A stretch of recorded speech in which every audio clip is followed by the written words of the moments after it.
It's always so hard to pick. Greetings, adventurers, and welcome to Laughable Odds. I'm your humble dungeon master tonight, Zach Caterly, and tonight we embark on an epic new journey, campaign in the world of Zenith, filled with laughter, camaraderie, and a few dicey situations. I'm joined by the fantastic crew of Laughable Odds. Tonight we have Eli, Isaac, and Nick. We're going to jump right into this. Why don't you guys introduce yourself, start on this side, and your character's name. Nice to meet you. I'm Nick. I'm playing Oberon the Dragonborn. I'm Isaac. I'm playing Lazy Boot, Tabaxi. I'm Eli. I am playing Relaine, also known as Bookkeeper, who is a Loxodon. Nice. Well, before we dive right into this, tell you guys a little bit about this. Streaming, we're new to streaming and are changing our format pretty much every day as we improve episode after episode, improving audio, improving camera. We've been so excited to do this. We are, at a handful of sessions into streaming and enjoying it. Dungeons and Dragons, we've all here at this table played 5th edition quite a bit and are relatively familiar with the ins and outs. We always play by the rule of cool and more focused on having fun here at the table than ever being so strict about rules lawyering every little detail. We want to have a great time and we want you guys to join in on this as well. We're going to be streaming every Monday at 7 p.m. Central Standard Time. And we're excited for this campaign, this world. This is a homebrew world that I have worked hard on. It's the world of Zenith. And it's a very great setting, and we hope you guys enjoy it because it is wild. And I guess the other thing is, thank you guys for joining us on this. Whether you're a seasoned adventurer or a first-time newbie on this, we're so thrilled to have you join us. So without further ado, grab your snacks and get ready for an unforgettable adventure. Let the laughter and chaos begin. Welcome to Laughable Odds, a awakening of Zenith. Let's go! So, we start off this whole adventure from your perspective. Oh, fun. Yes. Alright. You are finding yourself on a pretty normal day, at least for you, within the Central Trading Hub. You are in one of the grand markets, and specifically, you are trying to scrounge up some coin. I'll give me money. And currently, you are looking for a good place to maybe post up, maybe find either work, entertainment, do a square performance, whatever you want to do. But it's another day in the markets, putting your skills and talents to use. What would you like to explore, do, or maybe propose trying to get coin? I'd like to look for a very annoying spot to sit in to play music to, so people definitely see I'm there, All right. and I'm in their way. Wonderful. So you go to a very central place within the markets themselves, a wonderful grand fountain. There are tents and other things set up all around, but this is the focal point of this square. Describe what people see when they look at Oberon. Oberon's a man dressed in kind of ragged clothing, holding a very fine lute.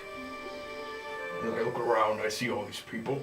I plop myself down, and I start playing some traditional elven music on my lute. Wonderful, wonderful. Go ahead and roll a performance check. Alrighty. That comes out to a 19. 19. All right. So as you pull out your lute and go to playing nice elven tunes, this blue dragonborn, you describe the lute in more detail. As it got a lot of It's inlays. fine inlaid with images of dragons engraved on it. It seems very special, and obviously Alberon himself is holding it with great care. Awesome. So as you start to play, you're playing very well. Do you have anything that you would normally have for a collection type of like putting down on the ground? What's your go-to? I have a little clay mug that is sitting on the ground All right. for money to collect, as I'm trying to just scrounge up some coin. Yes. Well, it doesn't even take very long before a small crowd starts to form in this place, and are really having a great time. There's a little bit of dancing that starts to spur up as well, in tune with this. An older couple that starts to embrace the music and dance and sway with it, and it brings about just an overall tone of happiness and cheer that seems to spread for a good while. Next thing you know, one after another, after song, they start plopping some coin down in here, and the coins themselves aren't as widely used and mainstream use within this city. However, they still exist, and using gold or small, they call them credits. They are the equivalent to having a gold or silver piece, and they have half credits and full credits that they drop in place. Most of the time, the higher level magic within this area of Zenith and in the Central Trading Hub kind of relates to the Central Zenith Bank. And there's a lot of, by magical means, a tally and exchange of information and a check-in and banking system so that people aren't lugging around massive amounts of coin. They have means of registering with the banks or different vendors and communicating those, and it's a pretty cool system. However, physical forms of currency still exist specifically for reasons like this, for the individual barters and back and forth, and sometimes the trades. Some people will not give up what is physical and tangible to use. But slowly, you're like watching it come in. You're like, I just gotta keep this going. Doing real good, happy with it. No, it's a good day. For you two, you guys are actually on a quest. You specifically have been charged with finding some fine leather backing to rebind several books for the Grand Library, and you're actually trying to get your hands on a lot and a good quality of it, used for books and rebinding them from the things that have gone in old in age, but also creating new books. And you're accompanied by your acquaintance that you guys, I don't know how long you've known each other at this point. It's been over a year at this point. So you find, as you guys start to stroll through with this quest to find this, and are moving towards the markets and other things like that, describe yourself, and then we'll describe your look as well as you guys are heading out on this errand. Yeah. Relaine, being a Loxodon, is rather large. Probably about 7 feet or so tall. Wearing mostly dark clothing, accents of purple kind of here and there. Basic, but enough to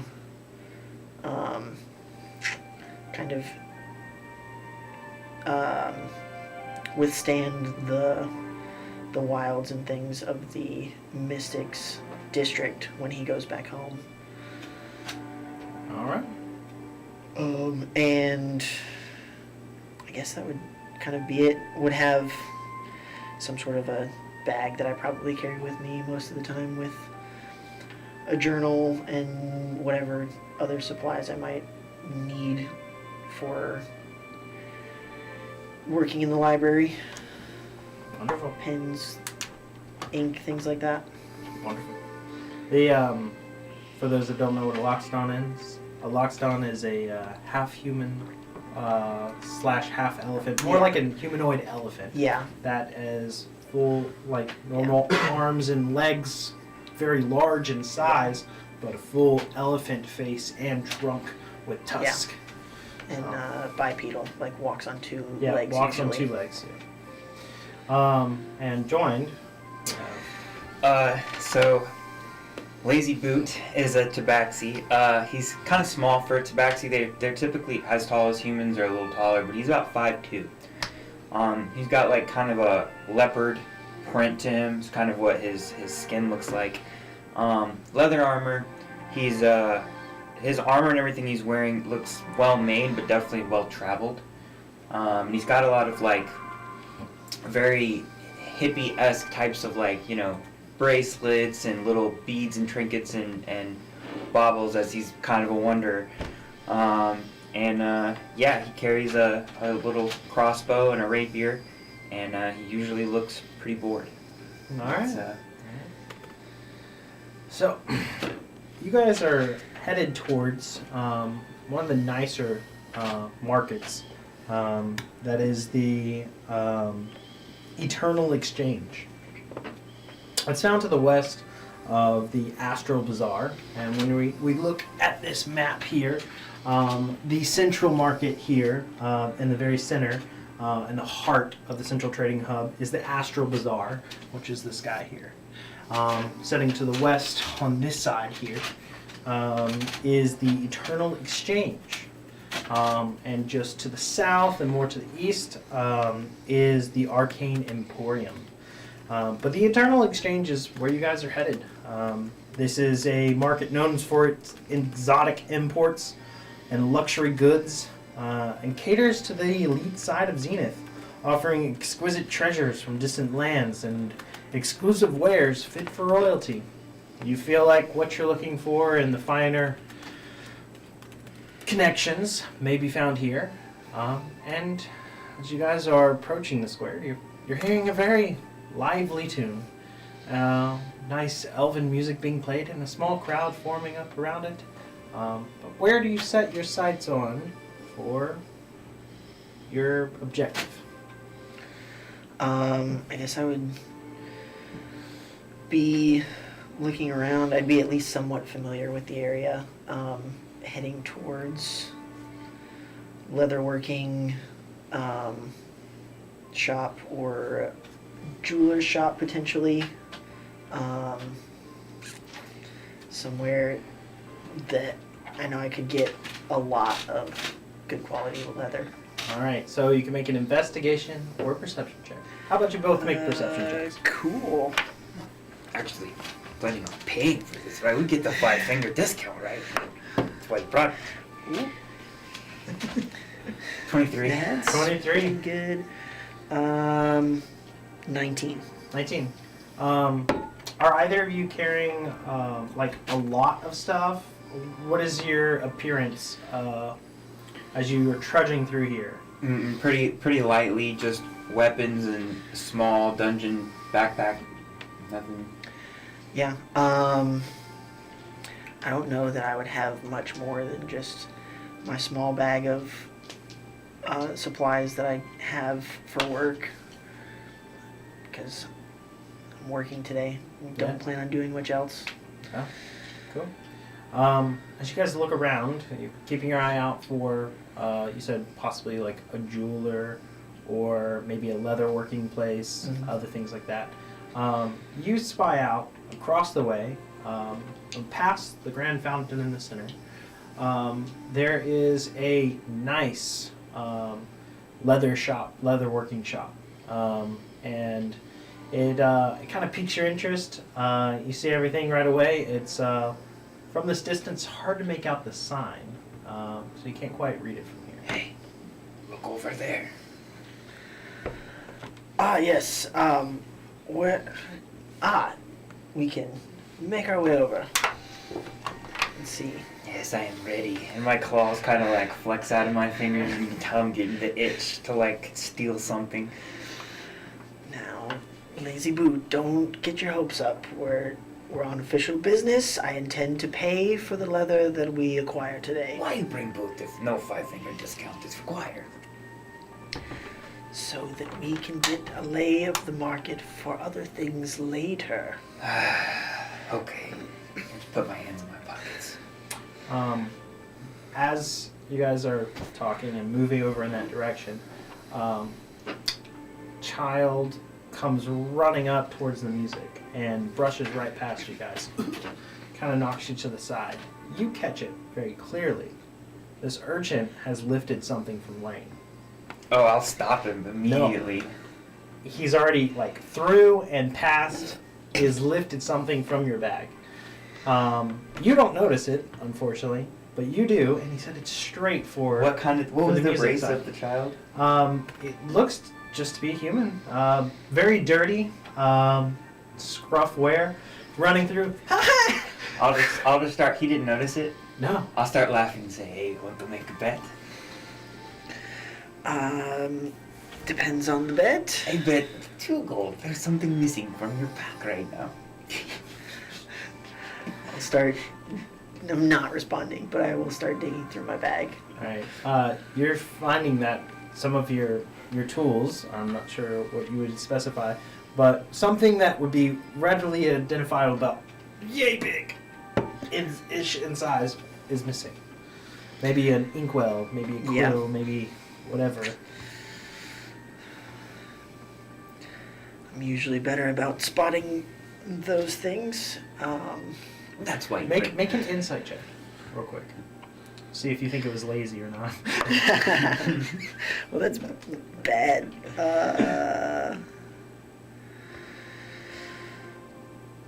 That's a 9. Okay, you're not really sure if it was someone else because you're not really fully clearly reading what he's saying. If he lifted it off of you or somebody else did. Boot, did you take something from my bag? My friend, why would I steal from you? Do we hear the music right now? Yeah, the music's being played. He has out his brown. What does he have? It's a little clay mug. A little clay mug. Where is it? The kid is headed towards it. You see him trying to get through the crowd and he's reaching in people's packs and other things and you see someone just paying attention to the music and now this little kid is rifling through their stuff and picking out and stuff and putting things back and adding it to their stuff and just very smooth operator this urchin. I decided to let him go. All right. But I'm eyeing his little coin thing that he's got going on. Yeah. Well, right now he's at the center of attention. Oh yeah, I And know, but all eyes are there. That's why the kid's not going for that. The kid's fencing the crowd here and just fleecing them, just taking everything they got as best he can. Do you guys step in or do something? At this point, you would notice the kid now. Yeah. And be like, let him go. Couldn't have been that important. Alright, it's fine, I guess. Alright. He's clearly good enough to get me, so... I just find it profoundly amusing that a kid's just stealing. I find it hilarious. So Yeah. I don't really feel like we need to Oh, step you in. said you put your hands in your pockets, right? Yeah. Alright. You don't keep anything of value. No. No, everything's fine, right? I mean, there's little trinkets, but You just do a double check, double pat. Everything's there. It's fine. I feel okay. It's hard to steal from me. Yeah. But you see commotion and other things like that. You guys are. Where are you guys headed? Are you guys going to kind of pass close by this crowd and head to the opposite side? Are you going to give it a little wide berth, or? I'm just gonna follow Ryan because now I feel like I have to watch his pockets too. Yes. Apparently, Clearly. he's not paying attention. Yeah, clearly I'm on a mission and nothing else will grab my attention. I probably would try to skirt around the crowd a bit, not get too close because I'm very aware that I'm a large creature and I don't want to accidentally injure someone. I'll just Fine. jump up onto his pauldron because he's huge and I'm small, and I'll just curl up and take a nap while we're going. Yes. So 5 foot, basically panther in a way, just Yeah. jumps up and just goes and like lays across your shoulders and just like you're just like carrying through. You were how tall again? Like 7, somewhere 7 feet-ish. And he's powerful build. Yeah, so he's just chilling, Yeah. moving through, no problem. You guys are just about halfway passing through here, and you make a perception check. Alrighty. That is a 10. 10. You are distracted a little bit. I'm playing my music. Even my eyes are closed. Yeah, no problem. You're embraced into the music, and you're just right locked into it, and you hear the sound of your like coins. As if either someone dropped a bunch in there, or knocked it over, or something. That your credit little jar. Your eyes snap open over to it, and it is like spinning and empty. Like someone just grabbed a fist of it, and they're like taking off and running.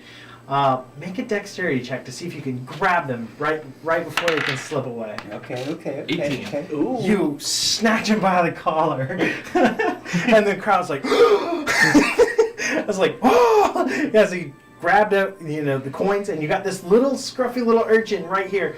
He's like, hey, let go, I'll give it back. I'm sorry.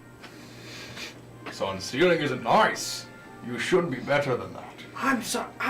Here, take it all. I was like, I hold the cup like this as he drops everything in. Drops it in. Is this a lot? Like, how much is it? Make an insight check. Alright. Alright. That is a 18. 18. He did not give you all of it. Shake him. Please give me all of it. Powerful persuasion to try to... Persuasion or intimidation, whichever you want to use. Oh, I'm good at both, but I'm going to do persuasion because I don't want to scare a kid. All right. 24. 24. You're like, fine.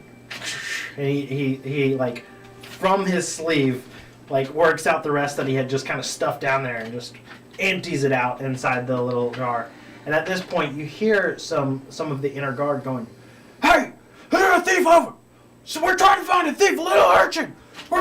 Anybody see anybody?" And they just start to head into the square. They're a good ways off. Mm-hmm. Do you keep the kid, How... or do you let him go? I will cast Prestidigitation on him to clean his clothes, Oh. and I'll let him go. Okay. He's like, thanks.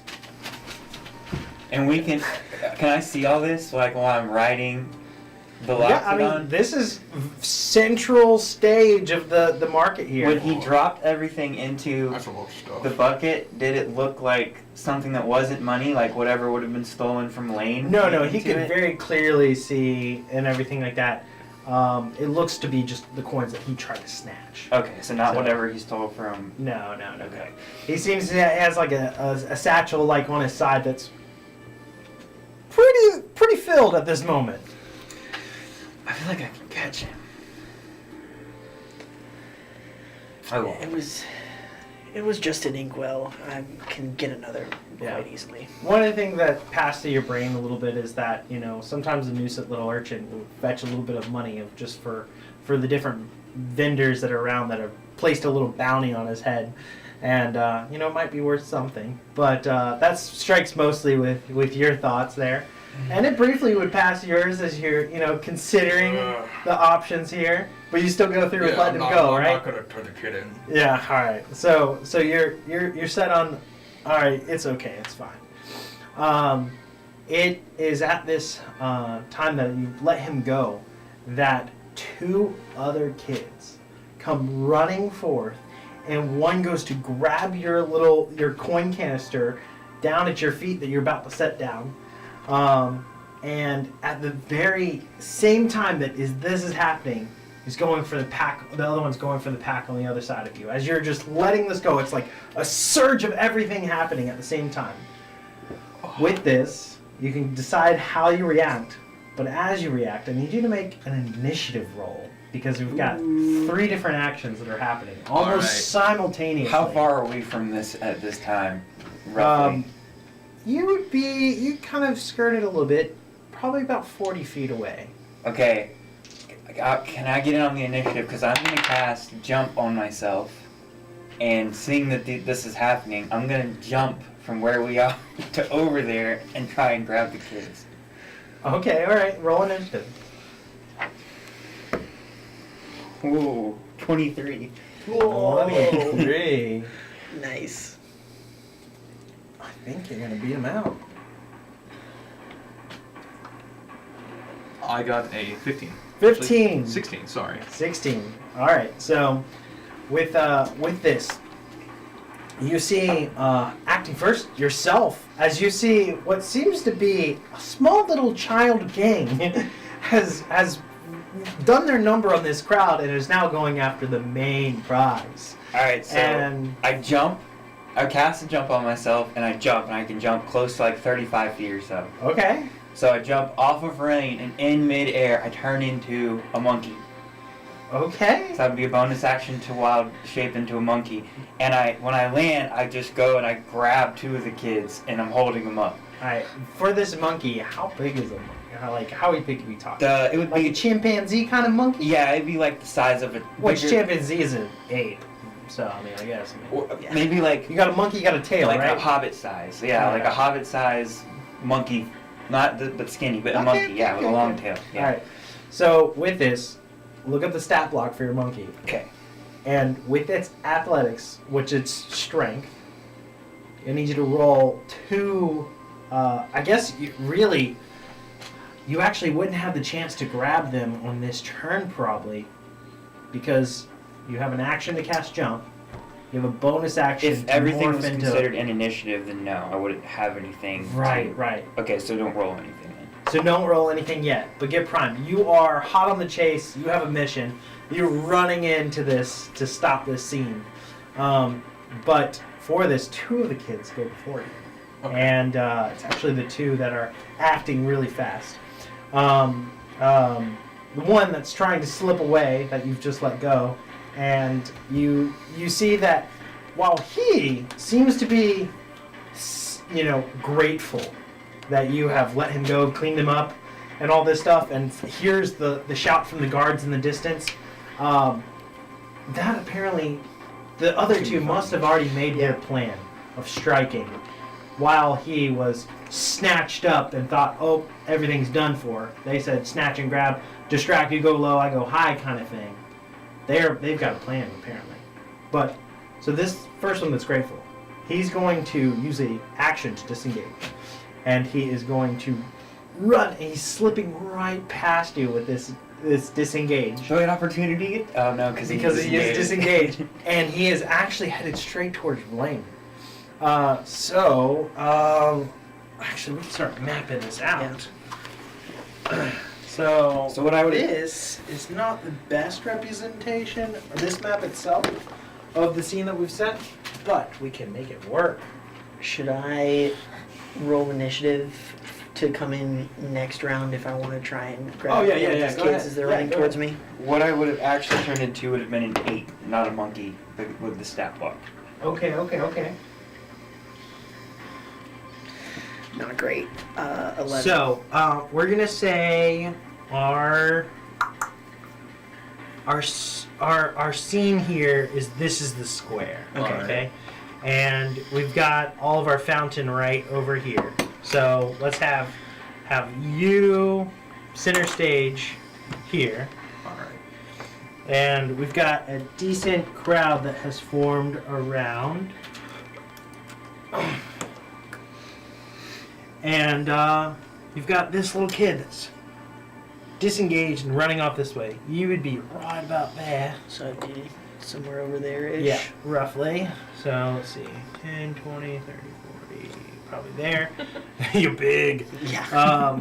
And right around, these little kids are coming in hot. There's a sensitive nature to this. I'm trying to stop the kids, not trying to kill them, but these little nuisances are coming in hot. The one that slips away, using the disengage and movement, he's like full on, when everything hits the fan, you gotta go. And I'm sorry, but I gotta go. Don't know everything. The other one, however, this is the one that's going high. He is actually trying to lift your loot and take your loot that is in your hand. So with this, I need you to roll a contested athletics check as he is trying to snatch and grab as his action. I have a 5. Oh no! The kid gets the best of you. I don't know if by surprise or not. He only rolled a 9. but he grabs the loot and he's running. And with this, you could try to swing on him if you wanted to, but he is actually running this way. 10, 20. He jumps this way and he heads towards the canal, trying to take off in that direction. This guy is not up yet. You are up. Alright.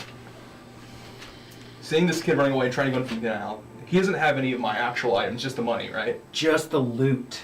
The actual your finely made loot, your guitar. Oh, he has You're not the loot as in the coins. Yeah. You took it from your This hand. kid has the coins. This Yeah. kid has your instrument. No, this was the one you let go, So he has nothing. and this Okay, one was the going other for the one has- coins. okay. Alright. And basically, split your attention has surprised you guys in a way. So this one's going for the coins. This one has grabbed your musical instrument and is split. And I'll yell, you grab that You one. I'll did have a grab the other chance one." at attack of opportunity if you wanted to. No, I'm not gonna hit the kid. I am not going to look at him and cast suggestion and say, "Give that back." And I'll use my cutting words on his save. Nice. Okay. That's rough. Alright, so So his save is reduced by 1. alright. So with that, I don't think he has It's a DC chance. 13 with a -1 on top. Oh no. So that would bring him to a 12. So no chance. There's little chance. He immediately stops. You see kind of like the dust settle right at his feet as he's teetering towards the water, and he turns around. He's and he starts to move back towards you.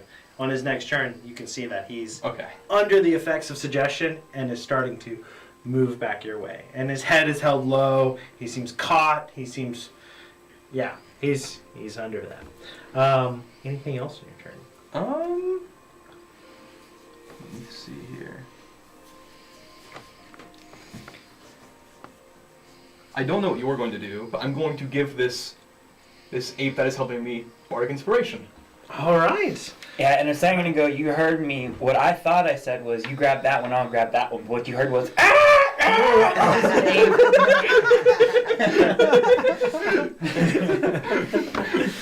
So you give him inspiration.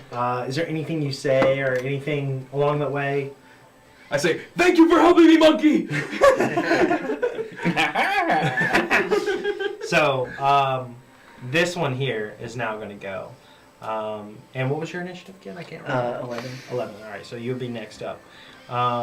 This one here, he's going to look at the situation. He's going to abandon grabbing the gold here, disengage with his action, and move this direction. And he is going to try to take the loot from this guy that's trying to give it back. Right now, he is not. He's got his hands on it as a free action, but he's not able to snatch it from him. He's just, you can see his intent. He's like, "Give me this!" As he uses his action to disengage, he is coming over here. He's wanting this musical instrument. But with that, we go to Relaine. There's a kid running your direction. You guys hear guards off in the distance. They're probably going to be moving into this encounter shortly-ish. Mm-hmm. Could I get a rough estimation of how far away I am from the other two kids that are running towards the canals? We actually have a grid on here. Nice. So 10, 20, 30, probably about 50 feet. Okay, well within range. Cool.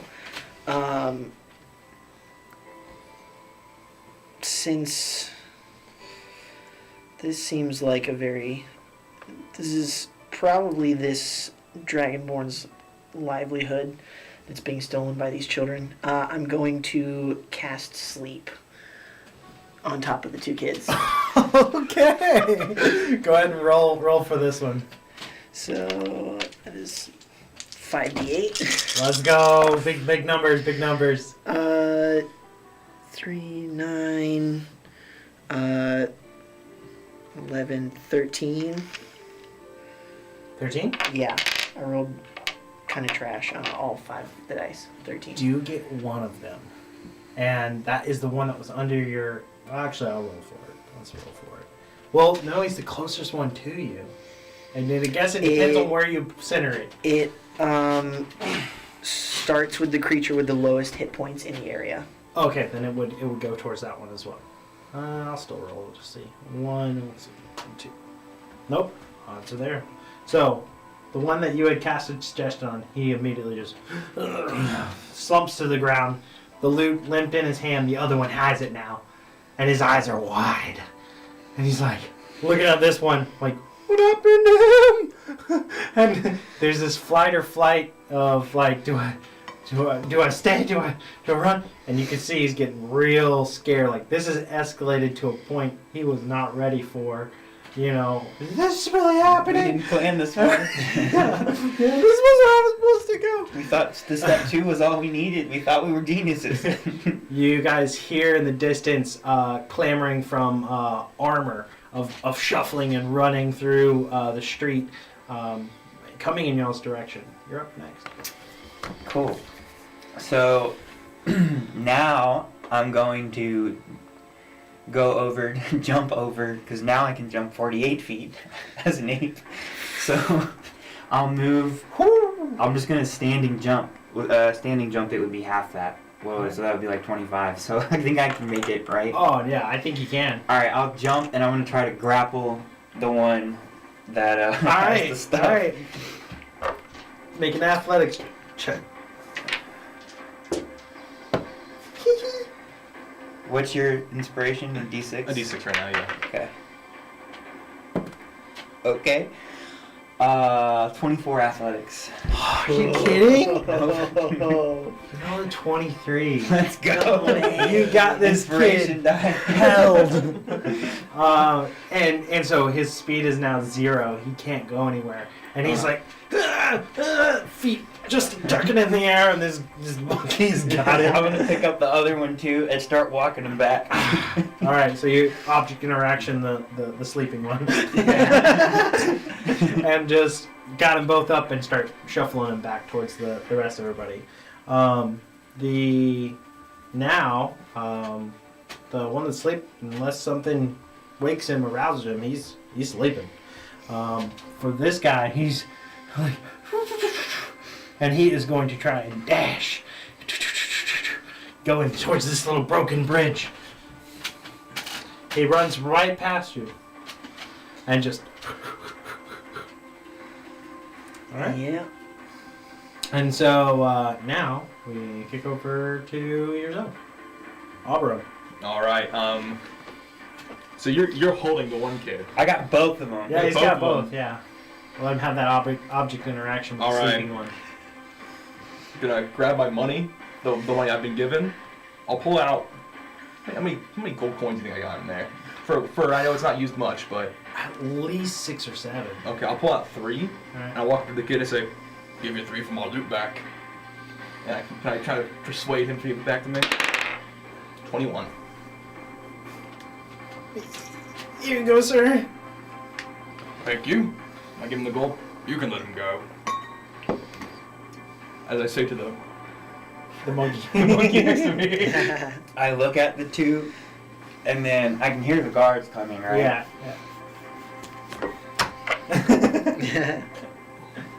I don't let them go. You hold him on. I hold him. I set him down on the ground, kind of, Yeah. and just like look, expecting like I'm waiting for the guards to get there. Okay. You see his mannerisms kind of drop, and he's setting him down and acknowledging you in that regard. And the other one that is there, he's just at feet now touching the ground. He's going to try to break free here. So is that athletics? Yeah. Contested? Yeah. Natural no! one. Natural one. He rolled a 6, and so he takes off. He is running away from the guards, heading this way. And you see he takes a look back at his friend, and he's like, Wait, if I had set him on the ground, would he have to get up from being prone? I'm not saying that you set him on his side. He got his feet back under him, you know, Okay. like, that's what gave him the like, I gotta move. So, he contested that, and he moves. He's only gonna be able to move 30 feet. So, yeah. But he is trying his best to get away. And, yeah, with that, it now shifts past over to Relaine. Cool.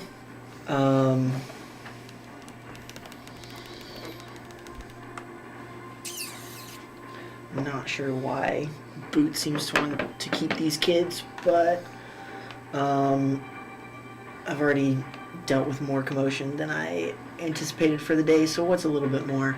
So I will walk up to this kid.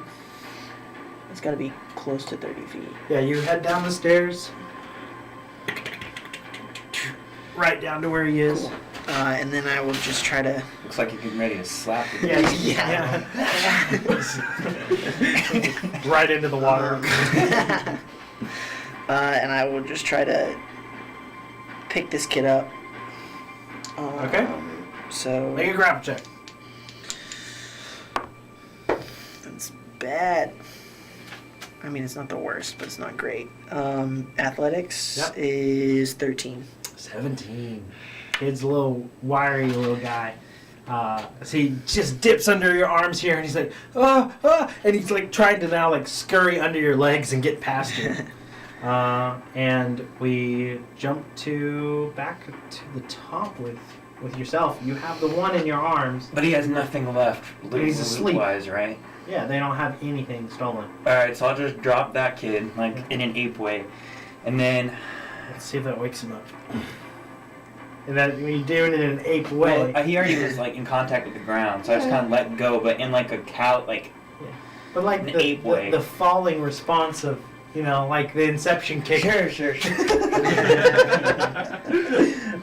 His con save might put the DC at 10. He got a 10. So you see him stir lightly, and he's like getting his bearings. He's not moving, but his eyes are open. That's fine. Then I'm going to choose to double my movement for the turn, and no one has anything left, right? That we've got all the stuff back. Yeah, everybody has all the stuff. Oh, Yeah. well then. I mean, except for this kid has that pack full of stuff, and the other ones still have their, from what they fleeced from the crowd, and including what you had is on this kid, but none of his coins, none of his musical instrument. Okay, so we've got everything that he stole. We perceive he stole from the bard. I'm good. I'm just gonna kick that kid into the canal. All right, roll to kick. So this actually would be a shove action. It doesn't matter. It misses. So Bad. misses because I believe you have to meet their AC for that, right? Yeah, I can't I remember the don't shove know. action rule. I think so. Yeah, so I think that's the case. I think you have to hit with an attack roll. I don't know what the and plus to then hit for my monkey it's is. like a strength or something. Plus Yeah. 5 to Contested hit. strength. I or think something so. Well, like I can make So- 2 attacks, so if that one doesn't work, I'll try again. All right, try again. Natural 20. So with this, that would for sure hit. Now we do a contested athletics roll. For me to kick him. I think that's the way it works. Let me just double check. I thought shove was Shove just 5e. AC. I think it is just a attack action shove a creature. Requires a contest of strength or dexterity check. Okay, So natural 20 on so this. you stuff. automatically are going to beat him out no matter what he rolls with that natural 20. Okay. So you he splashes into the water. And then I'll just, and that was partially to save him from the cops at this point in a way. Yeah, exactly. But and then I'll just morph back into a Khajiit and then shrug and walk over to the bar. All right. So with that, we would snap to that guy that's trying to get past you, and then it would be your turn. So he's trying to crawl through your legs and get past you. Are you trying to stop him? Yeah, I guess, because at this point I probably would not have seen that Lazy Boot had pushed the other kid into the canal yet. Yeah. So with this, essentially, he's just trying to get past and up the stairway and get out of here. You're trying to block his path. You can choose what you roll and just tell me what kind of skill you're trying to use. Okay. I guess.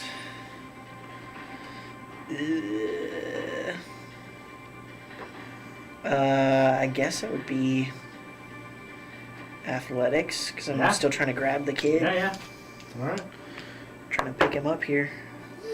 Oh, that's the same thing. 13. He beat you out with the 14. Let's go. Run! So and he dashes and he's closing up on his friend. This guy's in the water and he's like, seems like he can swim. Yeah, it should be fine, right? With that, are you guys want to further chase as they start taking off? If I see... I'll just shout to Elaine that we got the Bard stuff back and let him go. Yeah. Yeah, I'm not chasing these kids anymore. Yeah. So, as a bit of the clamoring chaos starts to subside, the crowd's assessing like what's happening and what's going on, and slowly like everyone's like, "Did you see that? Oh my gosh! I think I wasn't. You were." And like somebody just places a hand on the person freaking out and goes, "It's a druid, obviously. Like they can shape into animals. It's fine. Everything's fine. Nobody got hurt." And Yeah. it's about this time that the guards are clamoring up on, "Which way did they go?" I specifically point in the opposite direction of the way the kids went. All right, and you see some of the bystanders are pointing in different directions as well, and even one of them points towards the water, and some of the guards head over that way, and they're like scanning and looking around, and they see him come up on the other side of the canal and start climbing out, and they're like, "Quick, go around! Oh, the bridge is out! Oh!" And they start tearing off in the other direction to go to the nearest crossing. Remember my first heist. We're better than that, though. Poor kids. Hopefully we got all the most important stuff back. Oh, yes. I'm just happy I didn't lose my loot. But, We did save your stuff, I mean. oh, no, it's only fair. I take my little mug back out, give you a gold coin. Here you go. More than most common to make in a day. Cheap. At this point, you see there is a figure approaching you guys in your group that has a large black hood and cloak, very out of place, stepping from a storefront towards the commotion and everything like that, and stepping towards you all, and he's making himself known, and he pulls his head back. This is a Warforged, a robot construct thing that was seeming to obscure its identity enough, but as it comes forward and looks at the three of you and goes, "You look to be a capable bunch. Can you help me?" That depends. How heavy are your pockets? Well, being made of metal, the pockets are pretty heavy. I don't think he got what I was What is saying. it that you need, Steel Brother? No, but I like him. Well, I saw the way you were able to jump and become an animal, and that was pretty cool. And I saw what you made some kind of magical shout, and the boy turned on a dime and was ready to do whatever you said. And you just look formidable and not to be messed with. My shop, I've been trying to get it open now for 3 months, the better part of 3 months, and there seems to be a lot of code enforcement around here. And when he says code enforcement, he pulls up both hands like this and does 2 quotation marks, and he goes, seems that I'm not very welcome, and I'm just trying to sell some of my paintings that I've been working so hard on, and I have a great collection, but it seems with each day of progress in my shop, the code enforcement destroys that progress, and I find myself 2 steps back with every step forward. Of course, it's nothing that you've done that's caused this. Well, what do you mean by that? Is it your fault? Is it code enforcement's fault? Would you be interested in talking a little bit more, and I can show you my shop? I think my show's about done. Kids ruined it, so sure. I put my loot stowed away. We were kind of in the middle of something. I'll defer to Verlaine and just be like, That seems like a rather unfair way to be treated, and I don't like that. So, lead on. Oh, it's just this way. And just stepping right across back to this corner over here. Can I insight check what he said? Oh, that's a smart idea. I didn't think of Yeah, that. yeah, go for it. A natural 20 plus whatever my insight is, which I don't think I have. Oh, yeah, 26. Nice. He doesn't seem to be lying. Okay. And he seems to be as forthright as possible. Okay. And he's pointing back to his shop and other things like that. And you understand there is a divisiveness that some people have and calloused towards the way of these robots aren't treated the same as everybody else. No one believes that they're really truly free thinking and still feel like they're under control or pushing their own narrative as a collective. And there's still this weird trust that people just find with the differences of what they believe to just be a construct. And there's a realness behind his cry for help, his asking, his plea, that just begs to be heard. Okay. So, and akin to this, I would say you would, in that insight check, would literally relate straight back to some of the times you felt belittled and mocked. Oh, good little kitty, and all these other demeaning things that have been said about you. and your times and your travels, and there's a certain connection. Reptile. But he brings you back to this small little shop. This is not large by any means, but it does have a storefront to the grand district that is here with the canal coming through and the square that is hustling and bustling. So he's got a real shot at this location. And you're not sure what this store was before and what next used to be here. But it pulls you to a very small little shop. It's got a red roof on it. It's maybe all of 10 feet wide. And maybe every bit of 20 feet in depth before it starts to fan out into a little bit, and it seems to be almost like this little slice that has a small storefront and a little bit wider backroom space. Very modest, definitely. Very, very. But inside you see that there are some construction materials, and where he has started to put up what would be a kind of like floating ceiling to try to block off between what is the rafters and the roof space up above, and actually put in like a finished inside to start shaping out a store. And as you step in, you also see what is broken tools, broken materials, and other things that are clearly not the work of accidents. But as you both kind of peek in, make one perception check as you guys glance in here. This is a good night. Good night? It's a good night. 27. Let's go. 22. 22.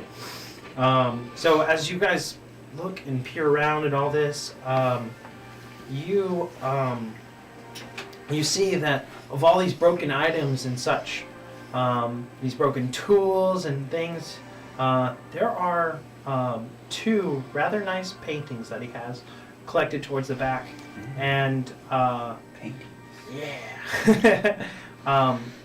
And you see a sign that he's working on called the Fidget's Brush. And he looks to you all and he goes, there's a gang that go around and they pressure people into paying up.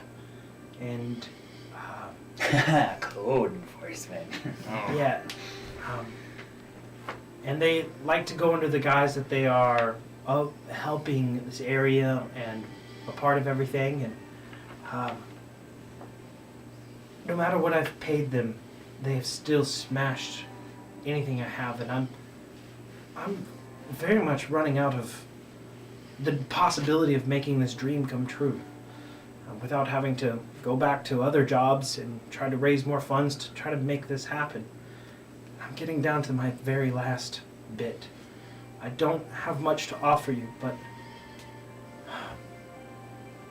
I have connections with a lot of different traders. I'll make it up to you. I don't have anything to give, but if you can find a way to track them down, get them reported, find any information more about them. I believe they're on the dock side, closest, I believe, to the dwarven sector. I think over there. I don't know much, but maybe. Does this sound like something you could do? It doesn't have to be right now, of course. I guess the most important thing would be to ask him, like, how many, what race, like, try to get a general idea of how many and what we're looking at. Yeah. Probably. So he says that they're humans. He goes, I've only ever seen 4. So there's They 10? say Okay. they have, numbers and they're not to be trifled with, and Oh, so they only have 4. That's a little iron. and I don't know the nature of really their true strength or power, but humans, and yeah, that's really all I got on them. And down by, I believe their operations are at the port, just because I see them head that direction every time. But I mean, it's really the only thing on the outside of the markets on that side.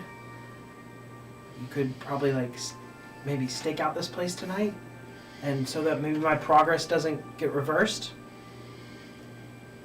I don't have any plans for tonight. How about you two? Well, I don't think we had anything tonight. I think our plans were a few days from now. Will you provide snacks? I can acquire snacks. No, I'm happy. Good enough for me. Might you be able to put me in touch with someone who could provide me a lot of high quality leather? Why? I believe I can. In fact, stay right here. Let me see if I can. Do you have 10 minutes? I do.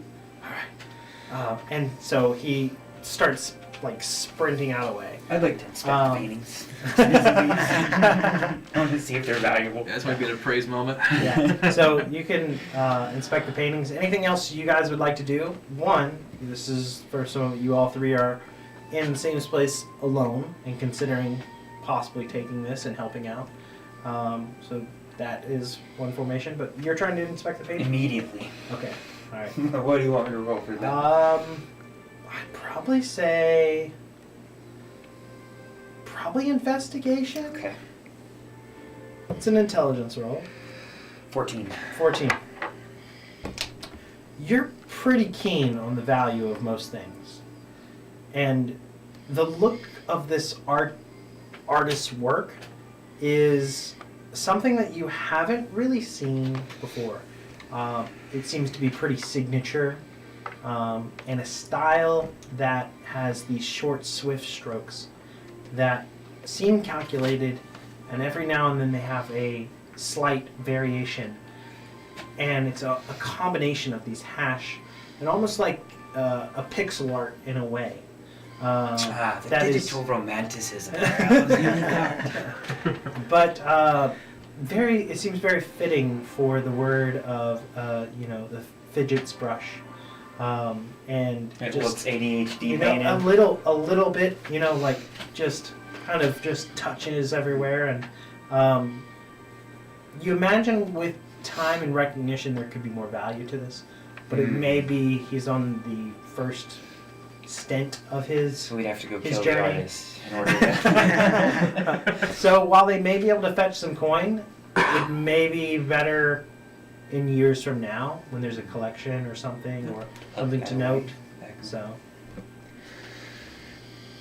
I don't but they don't look bad. They look of great quality and looks like a lot of time has been poured into them. You're just not sure how much you could fetch for them on the market. I'll keep that in mind and turn around to the Dragonborn. Like,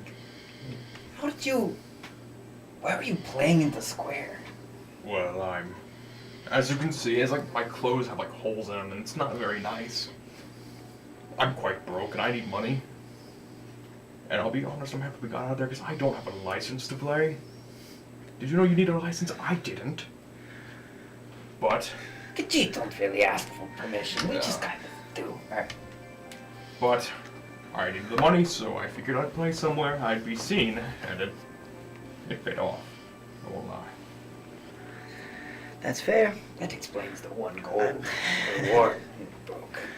I'm quite familiar with most of the rules of the Central Trading Hub, but I'm not very particular about enforcing them a lot of times. We seem to be in a position where we may be working together, at least tonight, so That is true. it would be helpful to know your name. I'm so sorry, I completely forgot. I'm Oberon, nice to meet you. Oberon. Yes, sir. I'm called Bookkeeper. Bookkeeper, alright. They call me Boot. Boot? Yes. Bookkeeper and Boot. I like that. It's much easier to remember than most Dragonkin names.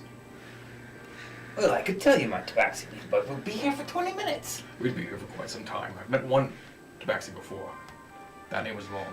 I cannot remember. Alright, let me see what I got here. You guys like snacks? I have some at least. I pull up some dried meats and just some normal grain. It checks out Nice. for my status. Yeah. Yep, that's fair. My claws extract and I put it into 2 pieces of the beef, the dried meat, and I'm like, Salted them myself. Alright. Running back in, you see the Warforged that steps in and goes, I do have a connection. How they wanted to know how much and how soon, and they can arrange for transport of it and get you a price. Do you have a color selection in mind? It just seems to Yeah.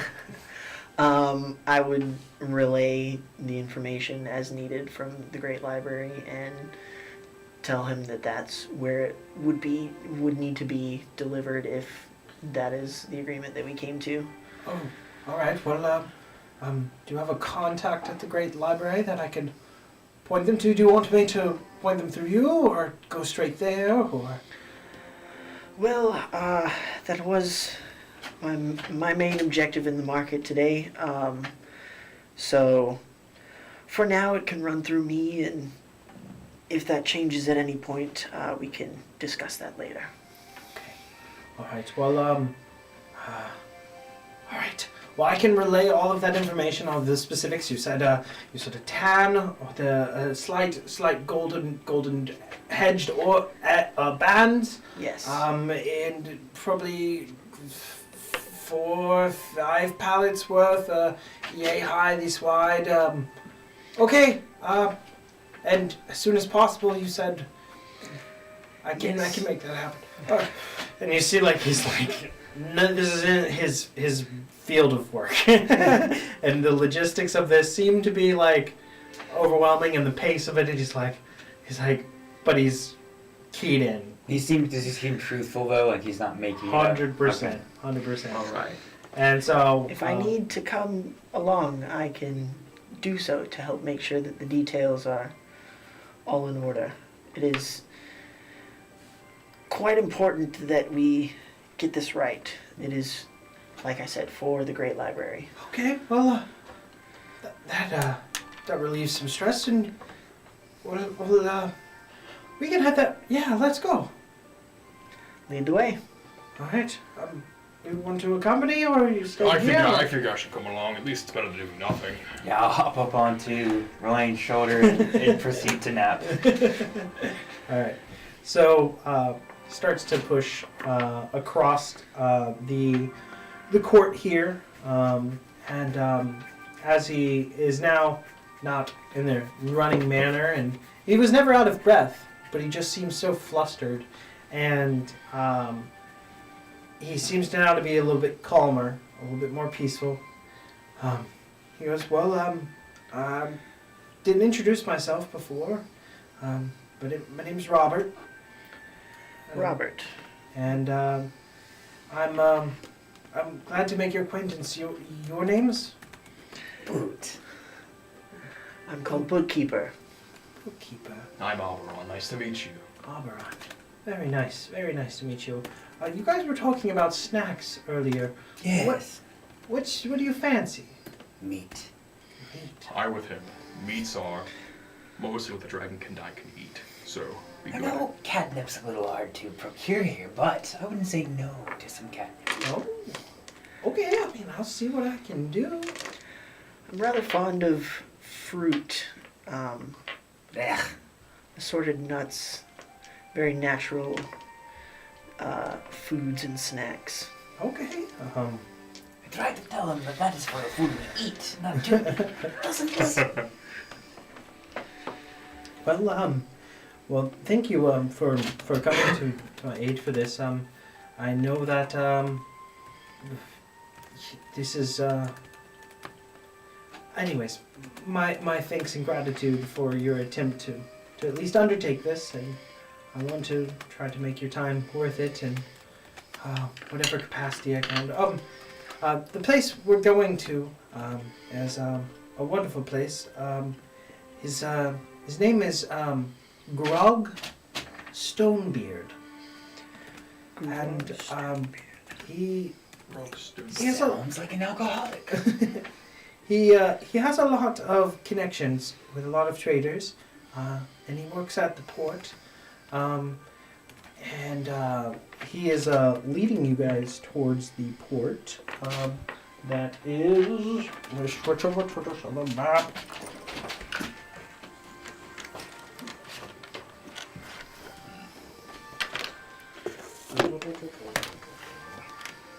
That is saddled just over by the giants and the dwarf sector, leading you guys out of this direction across what is some of the farmlands and other trading areas along the side, and headed towards what is the dwarven port. For that, I have the name of that port. Let me find it real quick.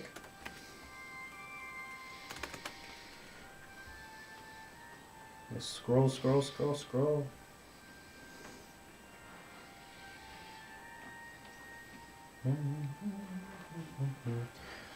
And you guys are passing over what is the Golden Harvest Farm that sits here on the outskirts of the city.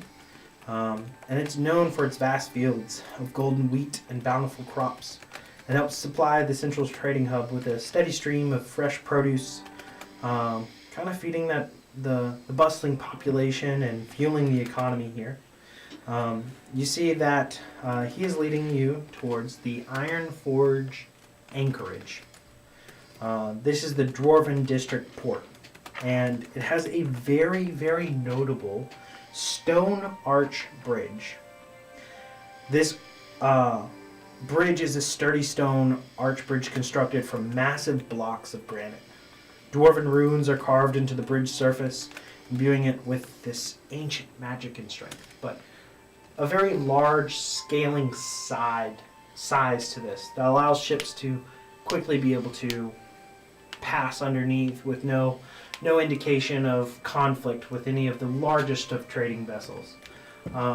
And that is the centermost kind of pinnacle point. That is the bridge over to the Dwarven district itself. Passing what is this large channel of water that surrounds the entire central trading hub. And you can see the bridge in the distance as you guys are getting closer to it. Its construction and other things never ceases to amaze and pretty astounding. All of the districts have taken pride in having built what would be a very particular significant bridge that reflects their district at their ports. Let me switch over here to another page shell. Let me pull that back.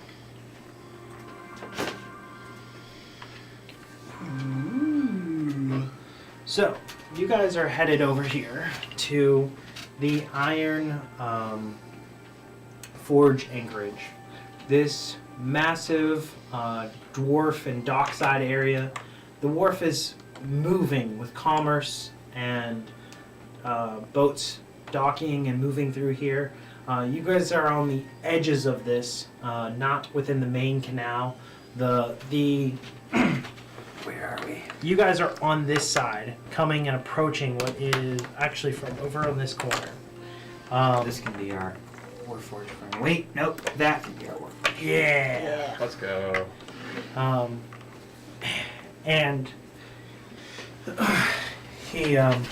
Robert chirps up and goes, he's a rather prominent figure and has quite of influence around the parts and a lot of connections, and this is his ship. And he points to what is this incredible construct. Oh wow. So This bronzed, copper, massive fish-looking ship that has these wonderful, massive, like portcullis-like eyes that seem to have like this telescoping feature where they open up and there's a bridge that is going over to it from on this side, and another one that can be pulled from the other side. It looks to be able to be loaded and other things like that. He goes, the ship is very kind of cutting edge and experimental. It's actually fully submersible. It's rather cool. And it's a full like construct of like mechanical being of it's not living or alive or anything, but it's a thing of beauty. And you see as he starts to lead you guys towards the dock here, he goes, just stick with me. We'll show the ropes, and yeah, don't mention. No, it's fine. And he starts to trudge up to the top of the bridge here, the little gangway, and starts to go towards the loading area. And as he's approaching, he holds out a finger and just metal on metal, just clang, clang, clang, clang, clang, clang, as he's walking up closer. And coming out of this area is a flying little imp that has a bow tie. And he goes, what do you want? You again? Back so soon? When he looks across at all of you, what do you want with the master? And Robert says, it's about the connection that we were just talking about, and there's a connection with this leather working, and he has all the details. And not another one. I'll go get him. Actually, stay right there. And the little imp flies off. I want a bow tie like that. That's a very cool bow tie. Keep that in mind. It takes about maybe a minute or so before you see, here coming first, stomping along. And you expect to see a rather menacing figure stepping off of what is this little gangway and onto the loading area of this dock. There are a few workers that seem to be busy along the ship as you guys see him approach, and round the corner, which you would have seen as your eyes are up here, and then you shift down to this rather rotund dwarf. Very large in size, very short, but rather well fed. But he has snacks. And says, "Hi! What do you want? Oh, Robert! Good to see you. We need to talk about this leather work that you need." Yes, sir. I'm called Bookkeeper. Pleasure to meet you. Bookkeeper. And he looks at you and says, "I haven't seen many of your kind. You're pretty interesting." Oh, Thank you. I'm very aware that I stand out in a crowd. I'm here on behalf of the Great Library. We're looking for quite a bit of leather for some well, rebinding. Come on in. Oh, we'll come down to the study. You look like you might want some tea. That sounds delightful. Thank you very love much. some tea, boy. Wonderful. Is that a cat on your shoulders? Yes. My head perks up. I'm not a cat. You speak! My name's Boot. Oh, well, Boot. Come on in. Want some milk? I have to decide if I'm milk or if I want some milk after 20. I would love some milk. That sounds ecstatic. Chilled, hot, Chilled. chilled. Good. Good. As he's stomping away, I'm like, do not take anything while we are here on official business, Boot. But it's chilled. Oh, fine. Don't take anything you shouldn't. Me? Never. I'm immediately looking for shiny things.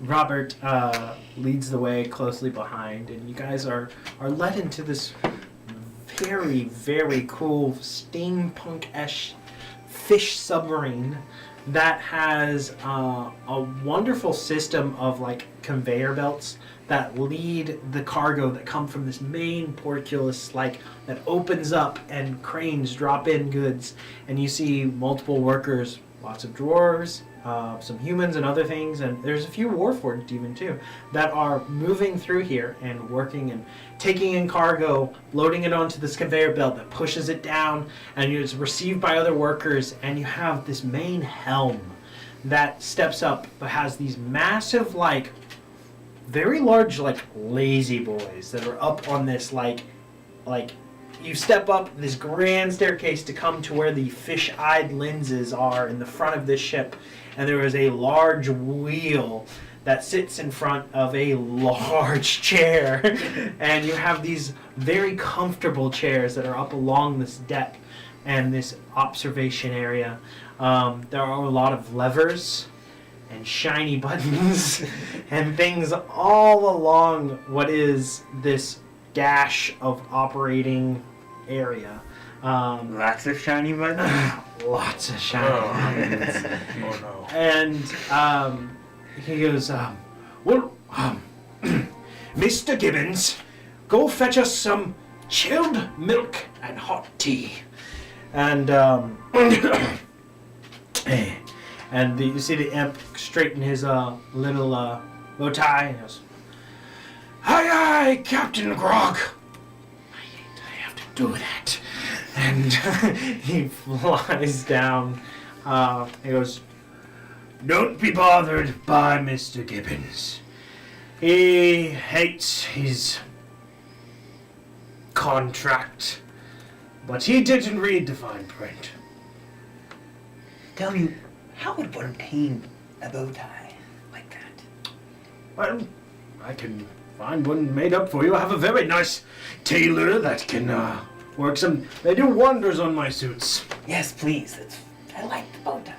All right. I want Fantastic. I'll see what we can do. Boots, it was? one. Lazy boot. Okay. Well, it isn't long before the pleasantries of dispersing items and snacks and looking over the grandeur of this, and you see he starts to he starts to show you guys a few of the like grandiose features of the ship, and he calls the ship the Copper Fish. It's great. It's the first one of its kind, and it's rather notable. It has a large port out to the front. It allows it to pierce through holes and go through ice, and it is very. I've never tested it out, but I think it will. Anyways, it's been seaworthy for quite some time now, and has seen many a journey. I think you missed an opportunity to call this ship the Narwhal. Mr. Wiggins, write that down.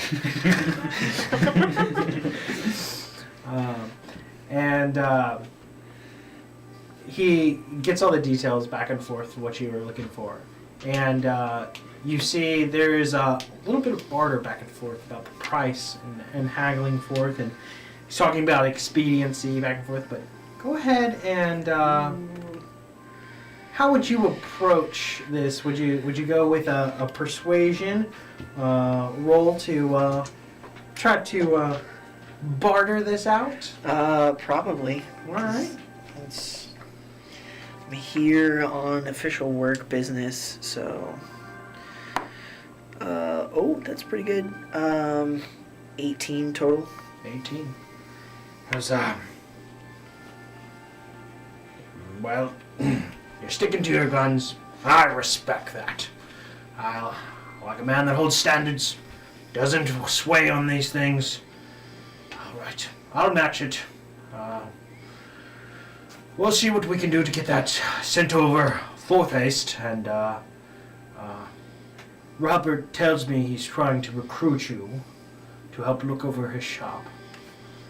He did, indeed, ask us. Robert's like nodding very furiously and goes, well, he can't pay you for your help, and I don't have time to allocate resources or energy on that department. But for you and your time staking out over there, I will go ahead and give you 50 credits each. I think that is respectful of your time for tonight, and should you be successful, maybe I can give you more. You're helping out my friend. I immediately give my credits to Relaine and be like, where's the bow tie? Should you be successful in stopping this runaway gang of sort, I will get you that bow tie. And Boot's face just like turns into this face of like pure motivation. He's like, let's go get these things. All right. So we're all ready for the job then. Yes, much appreciated, Master Stonebeard. We will do our best. All right, well, best of luck, and yeah, that's all I got. All right. Well, thank you, Brother Stonebeard. We shall get this all done. Good deal. And I guess we would follow Robert off of the ship. Yep. Robert starts to lead the way, and you see if he could sweat, he'd probably be sweating. And everybody make an insight check. All right. I'm good at those.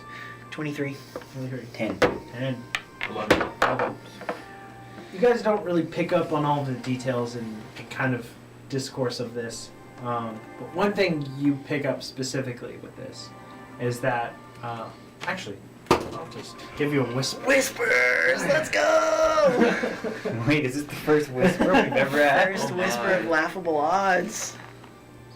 We should probably talk so we can't hear Yeah, the yeah. Actually, I'm whisper. just do. What do you eat? Well, Okay. okay. So I'll tell you this. So, mostly the dragonborn diet consists of meat. We cannot eat carbs. So, So no bread. bread is horrible for We us. can be Okay. friends. We can be friends. The indigestion problems are terrible. Oh, tell you. Well, I can't speak to that. You should see a doctor. See a Oh. doctor. Oh, it's all dragon kill with bread. You need to be careful with it. But you catch the uneased nature of his. If you could let out a big sigh from the interaction, you can see he's very nervous about the whole proceeding. And while it doesn't look like he could have said no to you guys coming along when he, politely asked if you wanted to join, he, all the details of this is wildly out of his comfort zone. And he starts to make his way back to the district and leads you guys back to his shop. And he goes, I'm going to be working through until dark, and then I'm going to call it quits and go back on to my home, my abode. I wish you the best of luck, and hopefully you find something. Get answers. Maybe stop this entirely. Yeah, I'm not one for bandits, so if we can help, I'll be happy. Boot's gonna try to start druid crafting, like against in the corner, like the front corner, and he's gonna try and druid craft what would basically be like a big cat bed for where he can wait while we're waiting. So he's gonna start to craft that. And Do then you he's do gonna, this like out in the open, within like the front of the storefront? Do you pull it back further away? So What's it- y'all's plan for surveillance?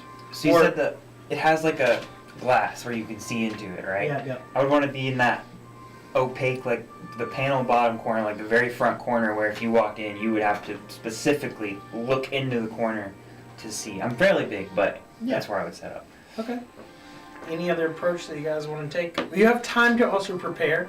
He's going to be working till nightfall. So anything that you guys want to plan, talk about, or get supplies for, however you want to approach this. Could set a trap. Yeah. I would want to head back to the library and probably grab my shield and my mace from my things that I've left there. Yeah. Considering that there is a high possibility that we end up in a scuffle. But other than that, I would kind of defer to Boot for planning any kind of traps or things of that nature. Yeah.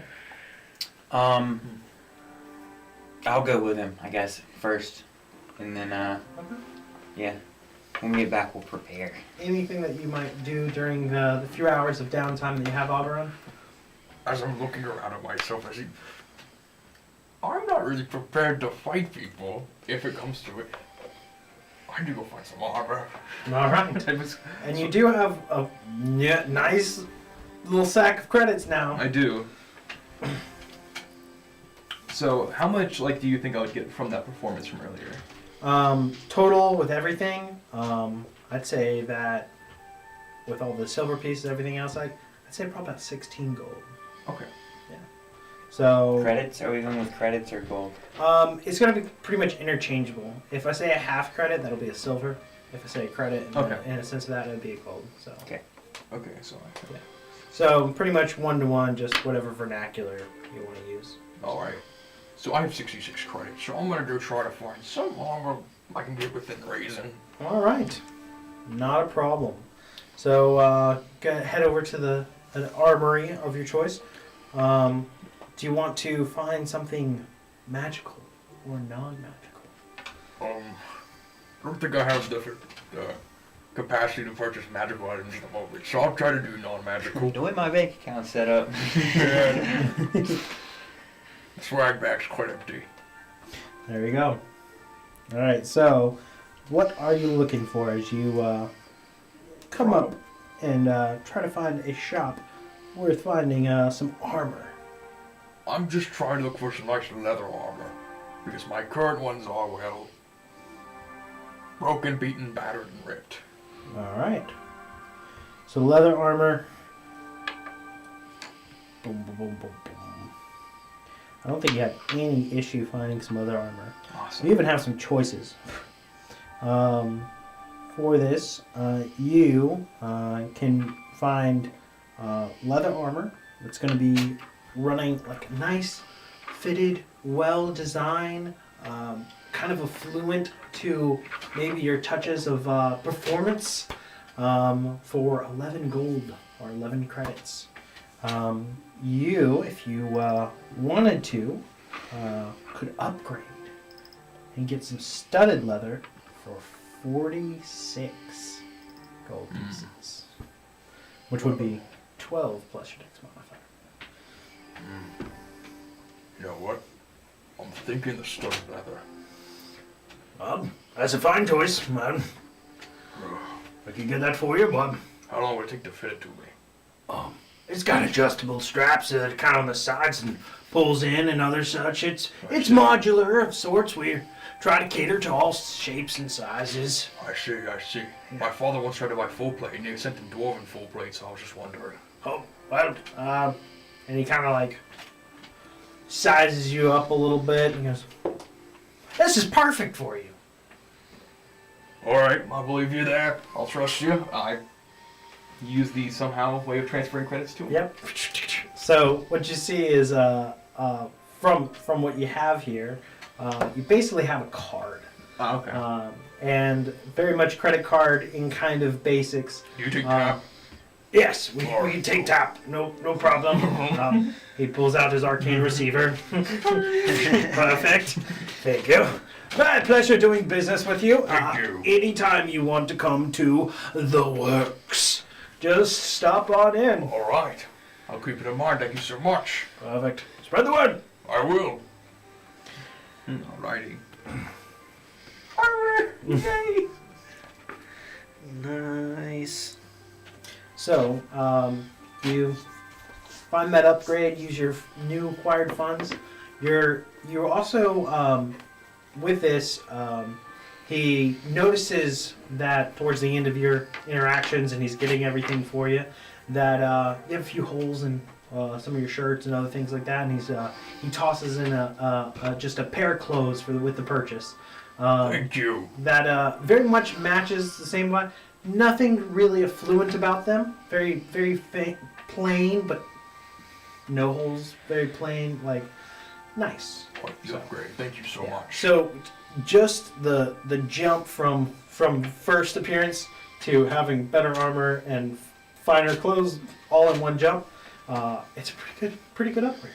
Feels nice. Yeah, and paired with your very nice musical instrument, it looks like you just jumped a class level. you're just like, whew, I am now middle class.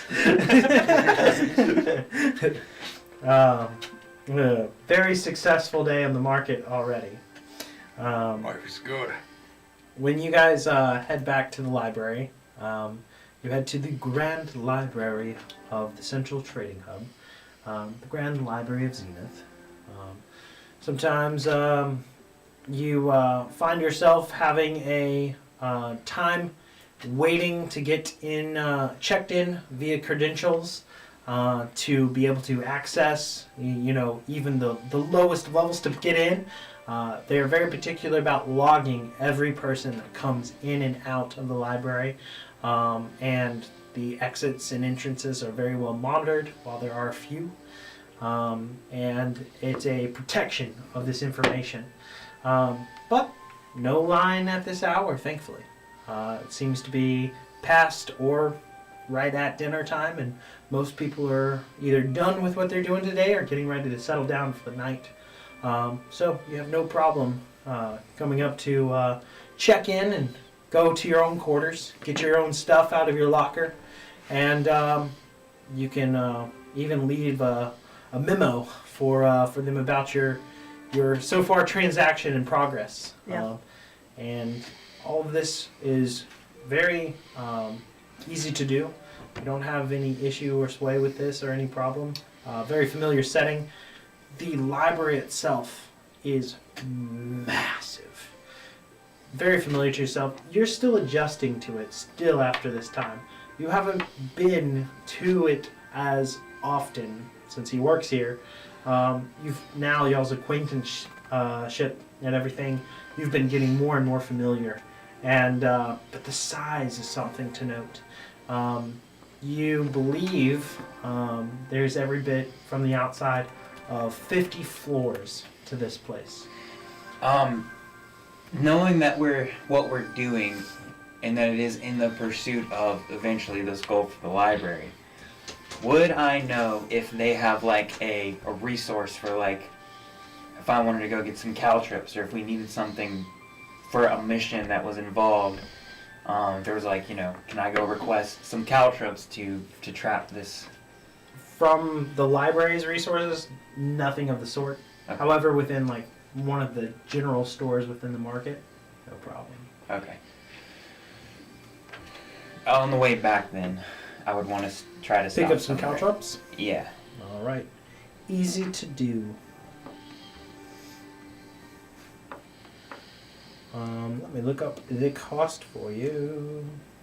I don't think it's much.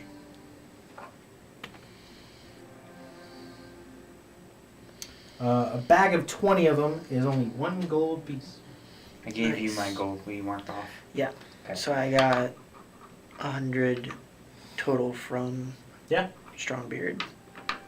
Because I got for mine and for Boot. Great. Stonebeard. Did I? I What think did it was. You said strong. But I just want to make sure you know. Yeah. Grog strong. Yes. Stonebeard. Stonebeard. Grog I wrote Stonebeard. Okay. I just said it wrong that time. Cool. So we're down 1 credit for the caltrops. Cool. Easy to do. Anything else? Can you think of anything else maybe that would be useful? I know it's hard I to. don't think so. Like in order to set a trap, I would need to have a really good idea of what they can see from outside of the store at night, so I can tell, where I could place things that they're not obviously going to go, oh, there's freaking caltrops right inside the door. So when you walk up to the store, and it's consuming, it's like kind of dark, what can they see inside the store and what can they not see? Because of the narrow size of it, it's not until you like really step into this small storefront and like look back. This place is not finished out. There's no light sources of any kind. So within 10 to 15 feet from the storefront, it's rather dark. Okay. I think just caltrops probably would be fine. Yeah. Yeah, that's all we probably need. Okay, sounds good. Anything else before you guys wait for nightfall? I don't think so. I don't think I have anything else I want to do. I don't think I guess we could short rest, but I don't know if anybody can get anything back from a short rest. I don't think I do. Yeah, no. When do you get your wild shapes back? Is that a long rest or short rest? And the clothes would have been of travelers' clothes. Okay, cool. Awesome.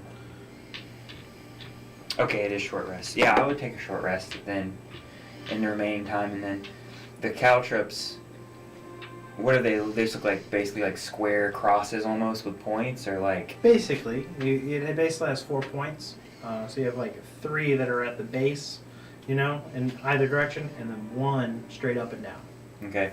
I guess what I would do is, they've been coming in and destroying stuff, like trying to basically get him to... Basically, any of the progress he makes, they take out. Okay. So whatever it looks like it's not destroyed today, Yeah.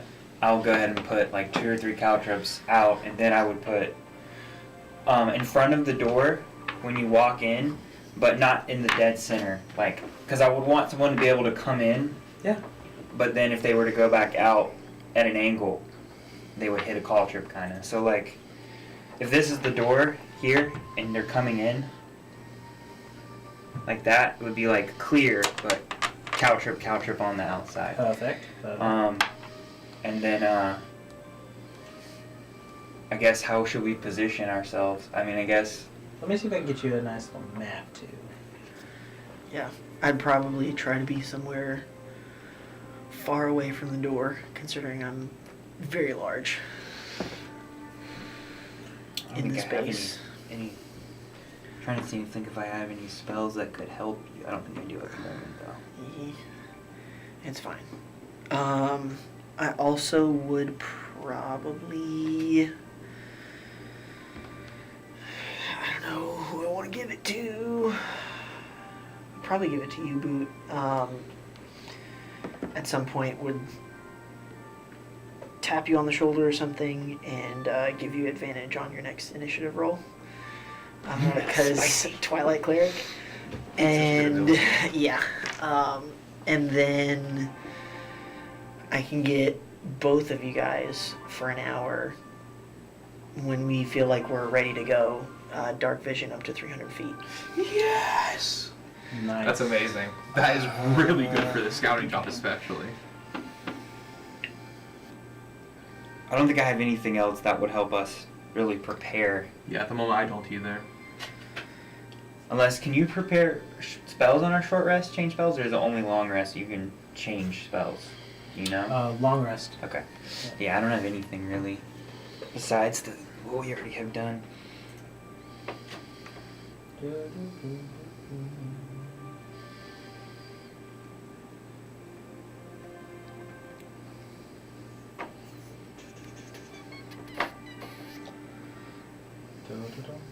And just from what we know, it's only 4 humans? Yep. Account for 10. That's what you've been. That's Honestly. what you've been told so far. The last time it was about 50, it ended up being 100, so we're counting for 10. Why was that too many? I can only paint so many. Yeah. And we can keep it dark because I'm going to try and cast Fairy Fire first. Nice. So we can keep it really dark, and then hopefully if that lands, that will be everything we need. Yeah. Alright. And then I did place the caltrops far enough apart in mind that I may be transforming into a bear, and I'll need lanes of movement. I'll go ahead and say that now, so that I don't transform into a bear and step on a caltrop as soon as I That'd be get scary. here. Alright. So, let me get you a map.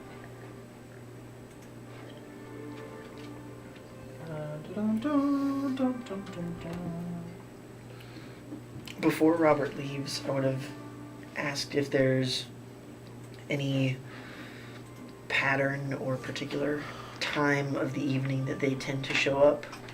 He does Or if it's- not know, unfortunately. Ah, booger. Well, let's The hope they show up in the first hour then. the big Or reason else I why have to he start using spell slots for dark vision. yeah, Who the big needs dark vision? the big reason why he I mean, doesn't I get know. it. Up I to 300 also feet have no it. matter what. I have 120 feet, so I think we'll be okay. So yeah. I have at least 60 feet. And if you wanted to wait until you see something, you Yeah. know, to try to give it to them, that's totally fine. Yeah, and Cool. the door has a lock, right? So they'll have to get into the door, so we'll know they're coming. Right. Yeah. Oh, I thought I had to touch you guys for that. You guys just have to be within 10 feet. I do have to touch for advantage, but not for dark vision. On my artificer, I had taken Fey Touched and took in Gift of Alacrity, so I was imagining Oh, Alacrity is so dirty. Gift of Alacrity and your advantage on initiative would have been insane. With the lion in that gets the +5 from initiative. Oh, dude. And I was gonna take Alert, which would have been a flat 15 initiative plus advantage plus Gift of Alacrity. Crazy. Going first in every combat. Yeah. So you're kind of nesting down. Yeah, I'm lower gonna- parts of it. This isn't a one-to-one perfect shop with all the terrain. It's like one section But- of this. I will say that these essentially will zoom in enough that the squares are going to be more equivocable to. I guess I should zoom out to make where you guys this size is correct. So where 4 squares is 5. Okay. So this is more akin to the side. About a 10-foot storefront that's on the front, and it goes down. I'd say there is enough of like stuff on either side of this that in this front corners, I'll actually draw some lines real quick.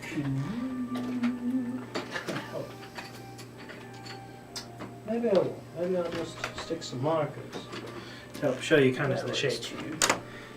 Basically this. So steps in and comes back to what this would be the shop size. Cool. So you have a storefront and kicks into. So I didn't have like a 1-to-1 for the shop. Can you hand me Good enough. the random bag of dice, and I'll put caltrips out. This guy. Yeah.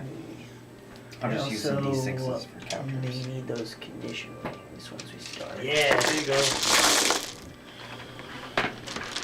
I have some D4s here if you want to use those too. Yeah. Alright, so I'm gonna be like. So I'd say his biggest part of what he's improved is over here.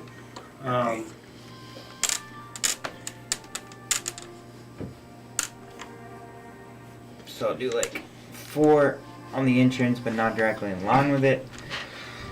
And then, are these reusable, or are they just one use? Depends on if they get taken away, you know, or if you leave them behind. I mean, if they get stuck on a foot and then they get ran off with, you know, who knows? So basically, I'll do anywhere that's not like the straight cross. So what I'd say is you could probably, you know, you could put out 1 or 2 caltrops in one, you know, in a 5-foot by 5-foot area, but the chances of them hitting that are lower. If you blanket a 5-foot by 5-foot area with like 10 of them, I mean, you gotta caltrops are like fit in your pocket like in a pouch. Think like jacks. That's fine. So each one of these will represent 3 caltrips in each one. So that'll be 4, 5, 6, 7 times 3. That'll be 21. So all 20 are there. Okay. So this basically gone, and just on the front portion, Yeah, I guess so. like heavily in this area and this area. Yeah, just not Split like 10 and 10 in each one. Yeah. So it's a little bit more saturated. And basically, if they walk straight in, no big deal. They split to left or right, they're gonna step on them. Yeah, basically. Now, y'all hash however plan you want to. They're gonna be coming in and trying to go towards his most recent work and bust it up. What is your plan? Do you stop them before you come on the before they come in? Do you try to get them before they leave? Do you surprise? What's the move? What might be better is if we let them come in, and I'll be at the front, and then whenever happens, when it happens, I'll throw the caltrops at the doorway so that Yeah. they can't leave easily. Does that sound Yeah. Pretty good. better than I just was laying them out? thinking about posting up somewhere near the Yeah, we don't things want that them- they're probably coming at. We don't want them to ruin them fast. Right, yeah, we don't want them to destroy everything again. So you guys will be like somewhere. Okay, we'll do that then. I'll keep the. Would you guys like maybe the back corners of the rooms and like find like a, basically like a drop cloth and like be a big statue, Yeah, kind of. poke some holes in it. Right. It's 2 ghosts in the corners. So what I'll do is I'll take 10 of the caltrops and put them like balled up in my cape, so that when I want to, I can and just flip them out in front of the door. Sounds Okay. awesome. So for this, you guys have to hide in the corners of the rooms, and you close by the storefront, basically trying to peek real low and stay out of sight. You're gonna need to roll a stealth check. For you guys, you can either roll a deception check, as in like hiding, or stealth. Cool. I think I'm better at 15. stealth. I will roll deception. Yeah, 15. I'm better at stealth. For sure. That one. Oh, gross. Now you throw this thing up over, and whichever sheet you grabbed, you don't realize it, but very clearly visible below the knees, there are very clear blue scales and feet. I got a 13. 13. You feel more adequately hidden. Your cloth seems to be a little much larger. You're more covered, and you look over and see that he is not so well hidden. The claw's kind of like in my maw a little bit, like my teeth are kind of showing. How much of his fear showing? Like knee down. Blue. Can I try to like druid craft some vines to like grow up and meet it so they can't see? Yeah, his yeah. feet? Make a I'd Nature say, or yeah, nature roll or just a wisdom check. Okay. Yeah, is there any like small shelving units or something that I could like pull over and kind of stick in front of Nature sort of- 17. Okay. between him and the door? You between both of your efforts, and you're like, Just stay right there. Okay. you start growing little vines out, and have to learn how to be quiet. I'm usually pretty quiet, I'll be honest. Somehow I doubt that. Oh, come on. so you guys now have the trap set. You are ready. Nightfall is down for sure, and you guys are in waiting. I need everyone to make a perception check.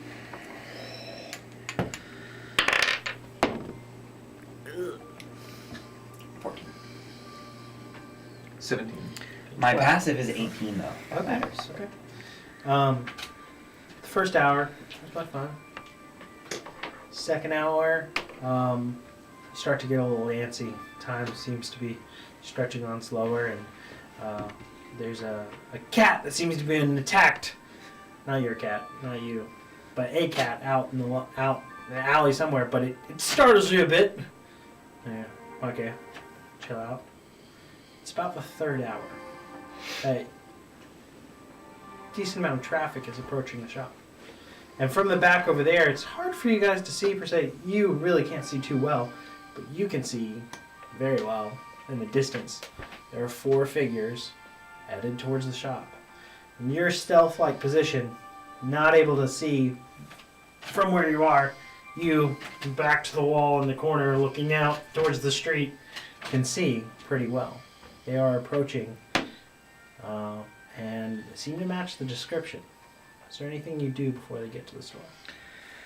Or anything you alert or say or do? Or Yeah, I'd probably try to just quietly give a couple. Yeah, kind of. Give just a couple of small trumps with my trunk, just kind of like. Nice. That was Thank solid. you. Just to just to, It's a small space, man. just to kind of grab attention and alertness. So you got the attention of all the others. They perk up there. They're like, "Arr!" Do you have to be able to touch them to give them dark vision?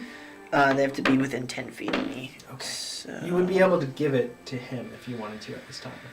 cool. Yeah. So Let's do Oberon, it. with his blessing now, you have dark vision. I'm just gonna get into a position where like I'm in position to roll the Yeah. caltrops whenever worries. it breaks out. Pushing forward and into the space, they are approaching and looking around as they come into the shop. And scanning over everything as they step in there. They seem to be kind of elbowing and talking to one another. What are we smashing today, boys? This doesn't get old ever. I really enjoy this so much. Yes. And they step in fully into the shop. They don't seem to see you, and they haven't taken notice of you guys yet. So, for their characters. I got a couple over here too if you need. Yeah. We're not going to take Robert on this one. I'm going to leave Robert over there. We need to shift the camera to. Oh, I wonder how lined up they're going to be. They step in, they're looking around, and they just start to fan out just a touch. And the shortest of them all The tape popped off, so the whole arm dropped, because I guess the tape was holding some of the weight, because that tape was popped and it shifted down. The camera did. Oh, really? So probably just like raise the Yeah. arm like just a little bit, probably. Yeah, that's about where it needs to be. That's better. Mm-hmm. Yeah, it's not great, but the whole thing shifted. That's for sure. Yeah. If I can do it like this. Ish. Yeah. Ish. Oh, that's what it was. This was kind of loose. Oh yeah. Nice. All right. It works. It works. You can still see the whole map. Yeah. So, the shortest one goes, was there any big suits of armor in here? And the others like look at him like he's crazy and just goes, what are you talking about, Jim? And he just like points over and he goes, what's that? Pointing directly at you, Oberon. And the others just kind of cock there and he was like, I don't know, go check it out. No, you check it out. As they're talking, I'm gonna immediately cast Fairy Fire on the 4 of them. So with that, you cast Fairy Fire, and it has a 10-foot radius, right? I I think it's 15, right? Let me check. Oh, it Fairy might be big. Fire. Fairy It's a Fire. 60-foot range, 20-foot cube. Oh, yeah, Yeah. no problem. You can encompass like this entire space. No problem encompassing all 4 of them. And as I do a shout, surprise! Yes. So, what does your Fairy Fire look like? So, what it looks like is I'm like leaned over with the caltrops, and then I just reach up one hand, and it's like I do like a ping, and a green like almost seed pod goes into the center, and then there's like kind of a quick flash of low light, and then suddenly everything starts to like flicker and glow like lights moving down the edges of it. Okay. It just looks like light streaks. So, fully encompassing them and bathing them in this like shimmering and golden light from this like seed pod that is burst in the center of them, you say, surprise! And they are fully surprised. You guys get a full round of actions of what you'd like to do. But before we jump into that, we're going to go to break before we roll for initiative and go into combat. Right. So we'll be back in just a second. Grab some snacks, go to the bathroom, and we'll be back in just a minute.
All right.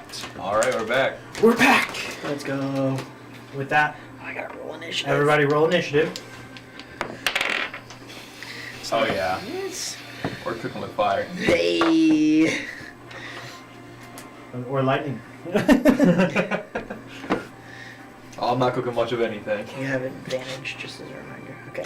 25 to 20. 20 to Gross. 15. 16. 16. Hate that. 16 for boots. Boot for boot. And then 15 to 10. 10. It did help. I rolled a 4 and a What you got? 12. I got a So 5. they're gonna be 8. Roll 5! that one. Oh no! Right. Table! It's broken.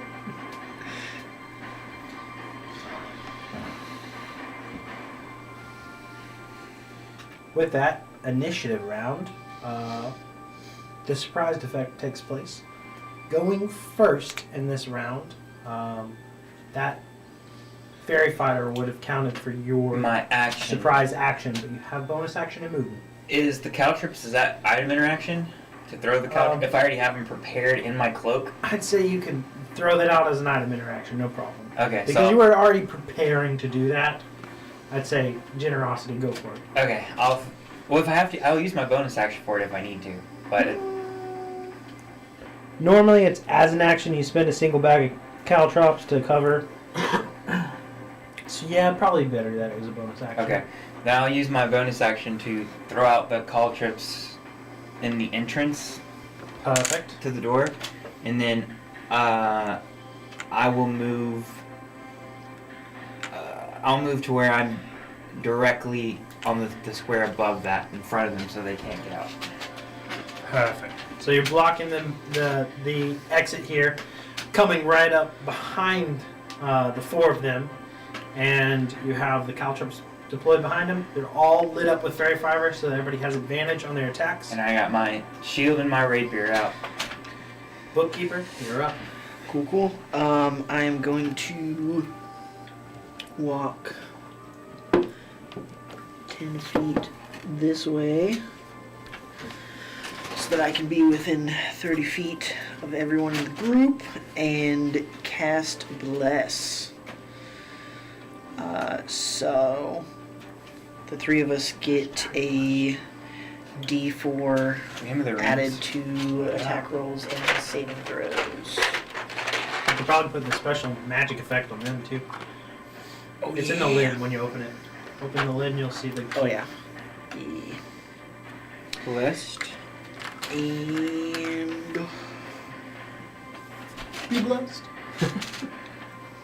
Derdo Santomos. hashtag blessed. And then what are they? They are... You can fairy fire, but it's probably just do like magic effect. Yeah, okay, so just blue. I am also concentrating if there's a ring for that. Oh, there is. There's a I'm concentration also ring. concentrating on that. 2 concentration rings.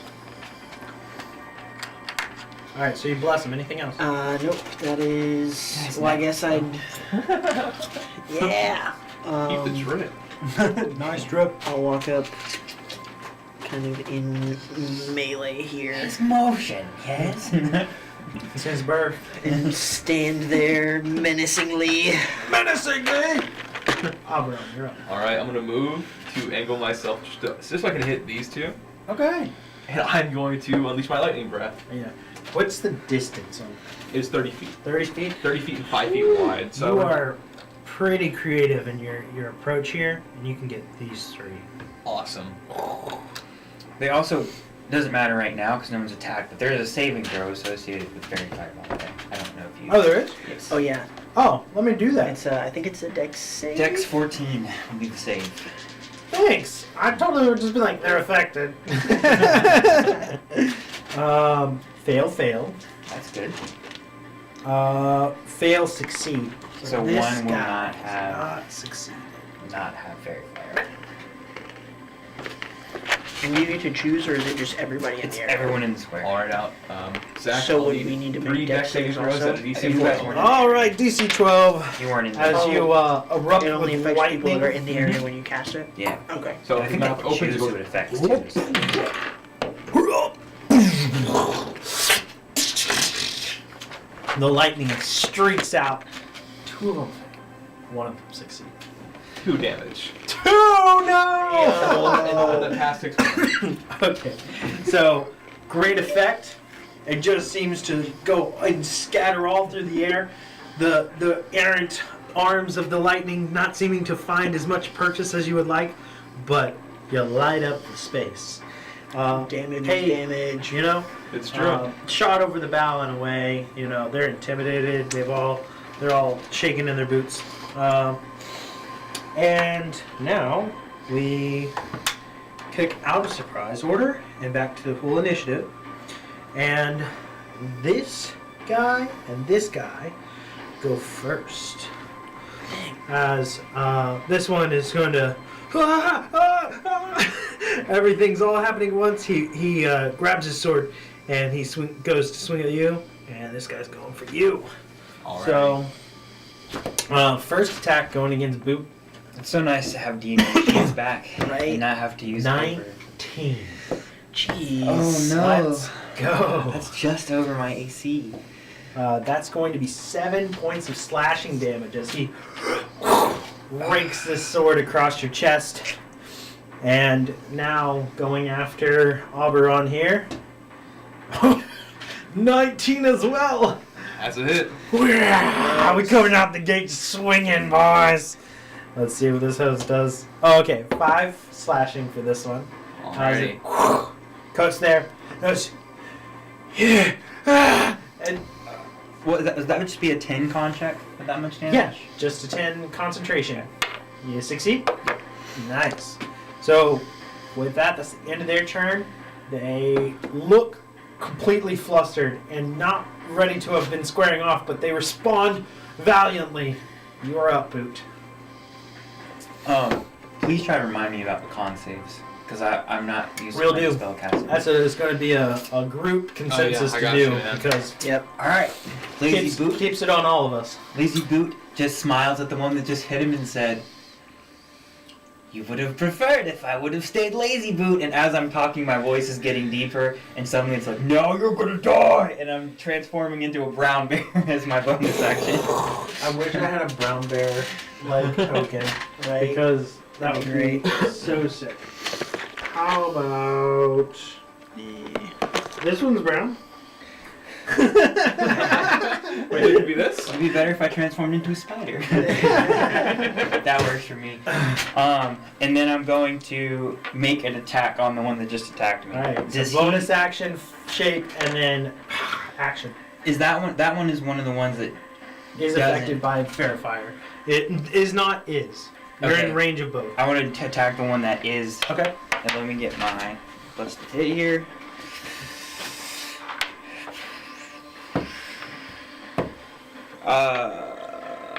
That would be a 14 to hit. 14. For the life of me, yes, that does hit. Awesome. Nice. So. Oh, you get D4s added to your attack rolls. Oh, 'cause true. it was, So well, but if I need it to hit hit, that was anyway. +4. Alright, so the damage is 1d8 plus 4. So that's 7 damage, and then Okay. I'll use my multi-attack with Attack my again. claws to Nice. attack again. That's a natural 20. Nice. So that's gonna be. Are we rolling twice for crits, or are we doubling the dice for crit? We didn't actually talk We about it, didn't. but I like to max 1 die and then roll 1 die, Okay. so that crits always feel So- meaningful. If it's 2d6 with 2 with 2 crit, that would be 2 maxed to 6, and then rolling 2 to 2d6, because that would be, it's the 1 weapon attack basically. It's pretty beefy, but yeah, that would be Okay. it. Yeah, so 12 plus, and then roll 2d6 plus 12. Yikes. Alright, so that's 19 damage. It's beefy. How do you do this? So I've just gotten went from in the middle of the sentence where I was talking to where it turned into guttural bear. And then I just reach out with a bite and snap him, and then my claw comes across and just smacks him across the face. This big beefy bear claw. As the hand hits, you imagine it would be like this slashing, takes off his face, but with the force that it is, it literally just cracks his neck sideways, just big palm to the face. And slumps over. That's my turn. Motivated boots, scary. And now we go to Bootkeeper. All right. I am going to, with my bonus action. Do I want to do that? Probably not, actually.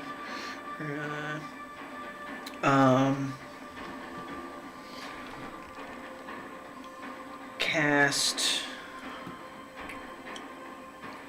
Yeah. Cast Word of Radiance with my action. Okay. On the one that is not affected by fairy fire. Okay. Just to boot. What So does that it need to is do? a DC 13 con save. He makes it. Cool. What now? That's a Saber Suck spell, which is fine because it's a cantrip, so he takes no damage. Bummer. And as my bonus action, I will cast Spiritual Weapon. Nice. Right next to. I think I have a little clear one. Right next to that same guy. I think it might be enough. I like to use the little clear one for it. That one? That'll work. That's like a little mage hand thing. Yeah. Or, no, it's a gazer. But that'll work. So where do you want to put the spiritual weapon? Kind of in the middle, I guess, of those two guys. This guy's dead, right? Oh, yeah. Yeah, that one's gone. There's a body.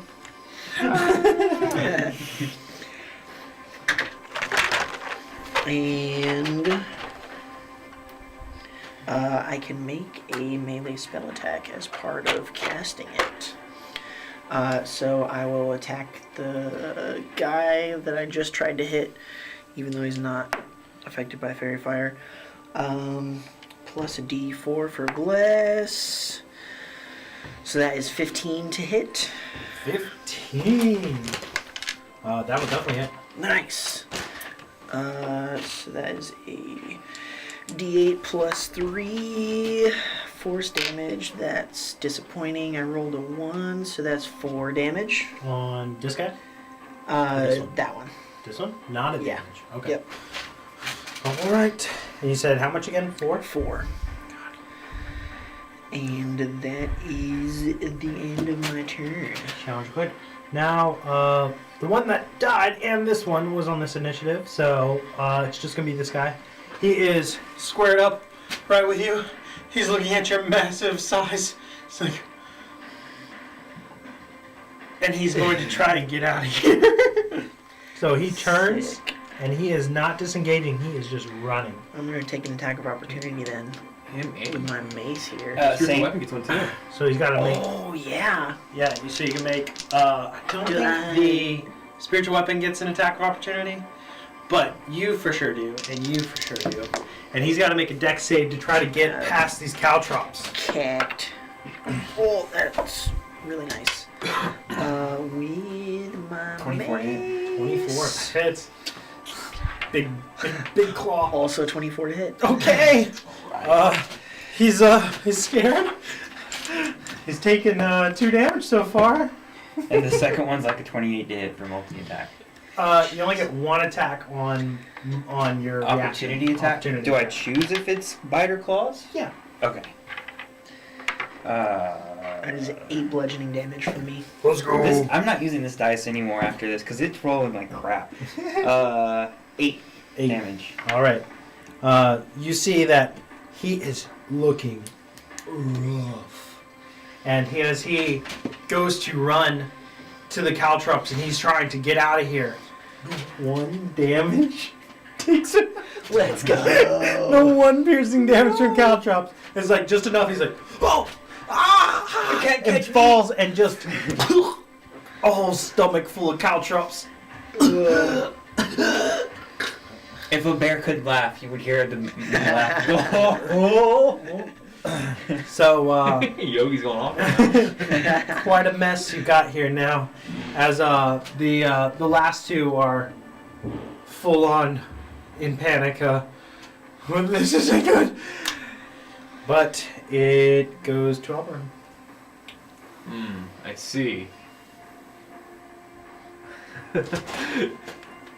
Don't have much I can do at the moment.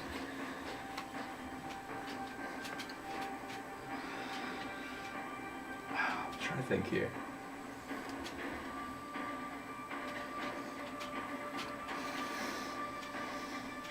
Alright.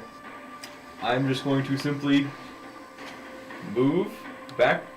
I'll eat the attack of opportunity. Okay, Ooh. he's going to take a swipe. That is a 13 to hit. That's a miss. Okay. Does he have metal armor? Does. Heat metal. So is there a con save or anything? It just happens, right? Yeah, it's just because he can't drop it because it's his armor. It's his armor. Can't dodge. So it's just So you you get see his chain mail armor just start to glow. Okay. And he starts to scream in pain. 14 fire damage.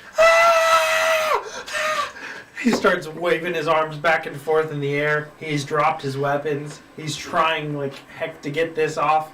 He's looking for the closest water source. He is panicking. The pain that he's feeling. Is that the end of your turn? That's the end of my turn. All right. This is now his turn and this guy's turn. This one's gonna go. And under no composure whatsoever is running. You guys have already eaten y'all's attacks here. Yep. This guy is going to try and jump the body.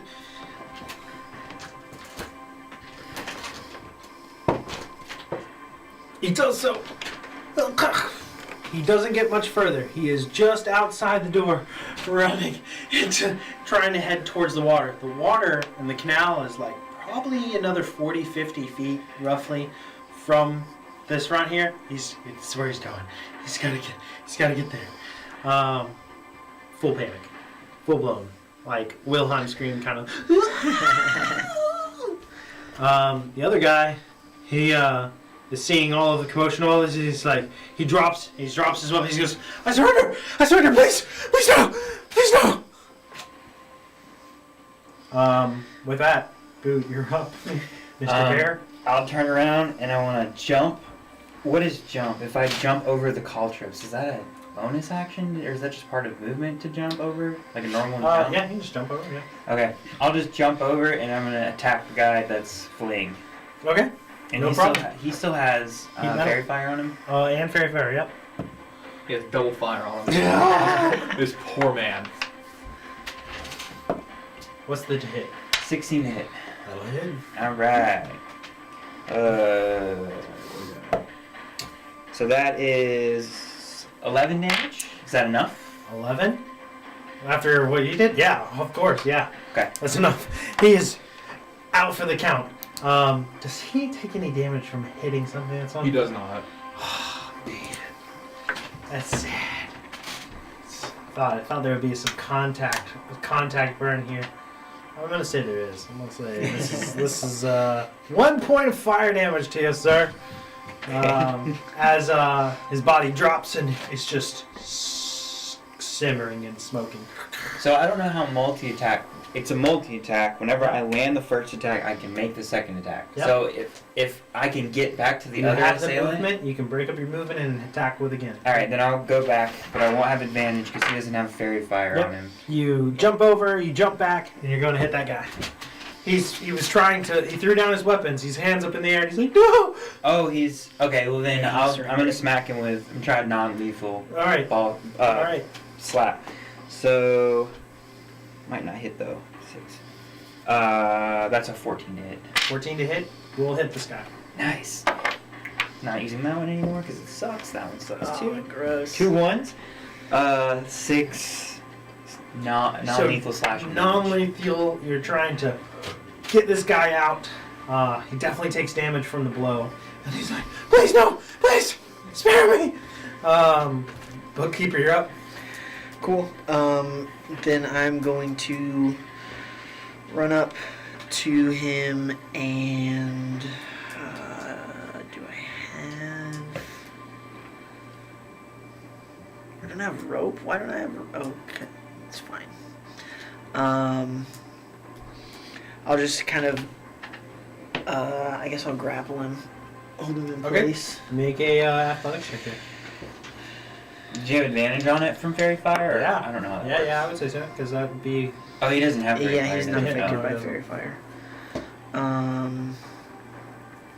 He That would willingly be surrenders to your attempt to grapple him. Sick. He is full on surrendering. He's like, oh! So he chooses to fail. Cool. I rolled a 20 anyway. Yeah. So, while I have grappled him, I'll just ask him, "Who sent you? Why are you destroying me? Roberts, like, why are you destroying these things?" Yeah, and to help as he's doing this, I'll walk up still in bear form and just growl like real intensely at him to make him feel like he needs to answer this truthfully. This is all very fast and hot in the moment, still like fresh out of combat, right into it. Who sent you? Ah! And you're growling. Roll intimidation with advantage. Yeah, you can roll it, or you can both roll and take the higher without it. Do you have good? I'm not. Charisma's not great. So I have a question. Yeah. No. These 3 people that are I have -1. down and dying, Okay. are they I'll all dead roll it 4 or are at they just advantage dead? No, they took such a severe amount of damage. They are very much dead. I see. Okay. Yeah, Said the other one, intimidation? the other one, the caltrops got him. The other one, the burning just kept burning. It's fair. 16. 16. But yeah, they're gone. So 16 as your intimidation. Yeah. The guy is scared beyond any doubt. He is terrified. He goes, it's the shadow, the shadow. They sent us. They told us that we needed to make sure this place never opened, and they told us to keep coming back till the person left, and then that's all I know. That's all I know. Shadow. The Shadow Hand Consortium. I don't know if that consortium. That's a big word. They just go by the shadow.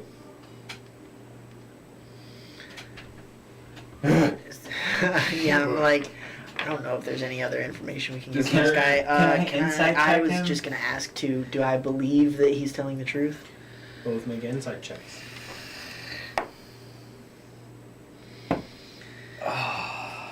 Uh, 9. 18. 9 and 18. 9. You're just having a hard time piecing together all of his words. I mean, barriers. I guess there's a lot of airwax in there. It's fair. You know, it's just like there's Bears, um, What if I bear down and try and... you could certainly try. The let me pull up a detail real quick.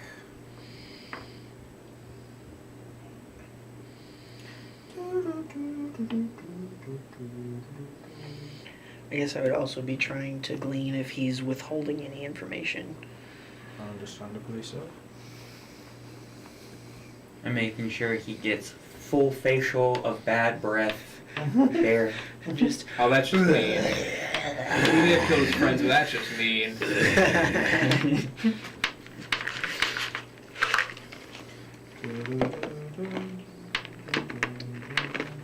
We're gonna organize this a little bit better.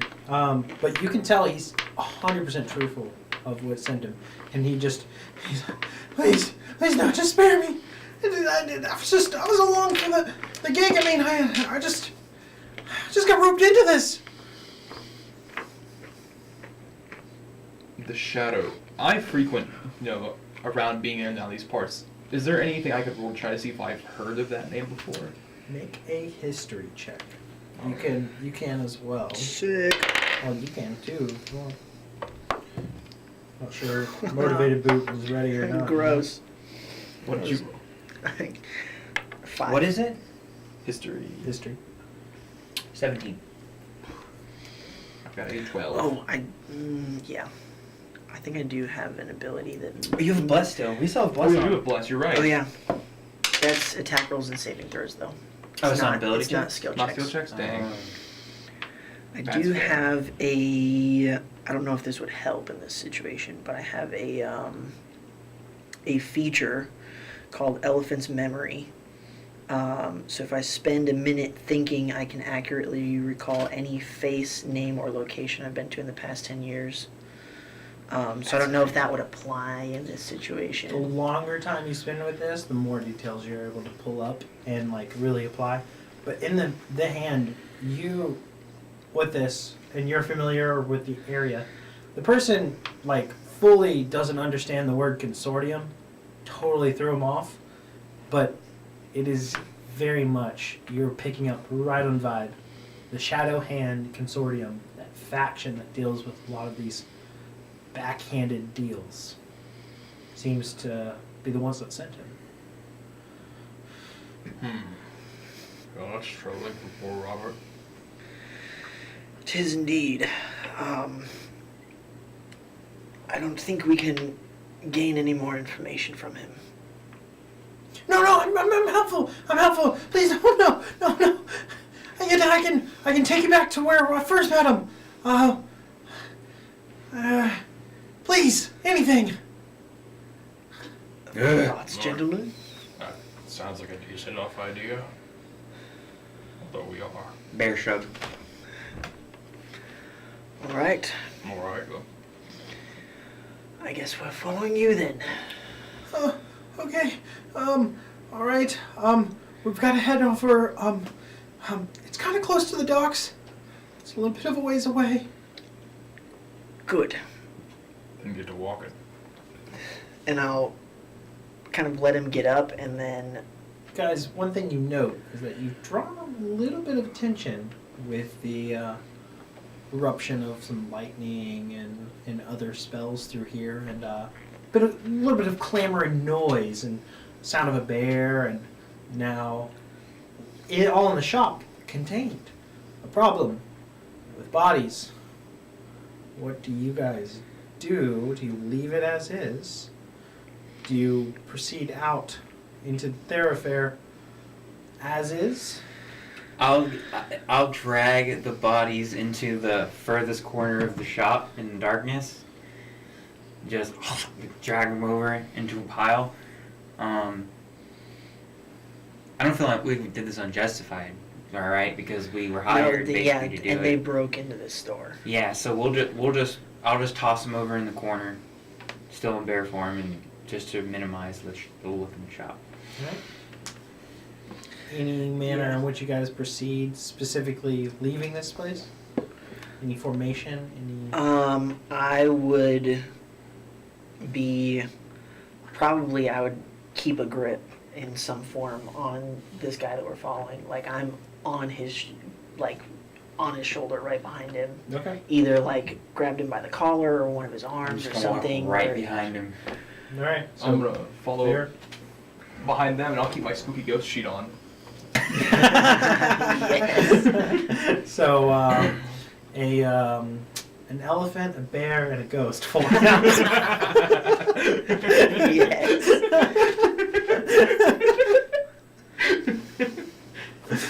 That's the name of the title. Yes. That is the title of the episode. I love that. unbearable hijinks. He goes, yeah, no, it's, we just need to go down to the port. I can show you where, we met them. They told Jack. Oh, Jack. He's barely holding it together. You see he's soiled himself. He doesn't feel like he's getting out of this alive. He feels like he's trying to buy himself time. Can I try to make in bear form with keen smell, and I can smell him? Can I like hop out in front and see if we're going in the same direction scent-wise that they came from? It's a difficult check, but possible. Okay.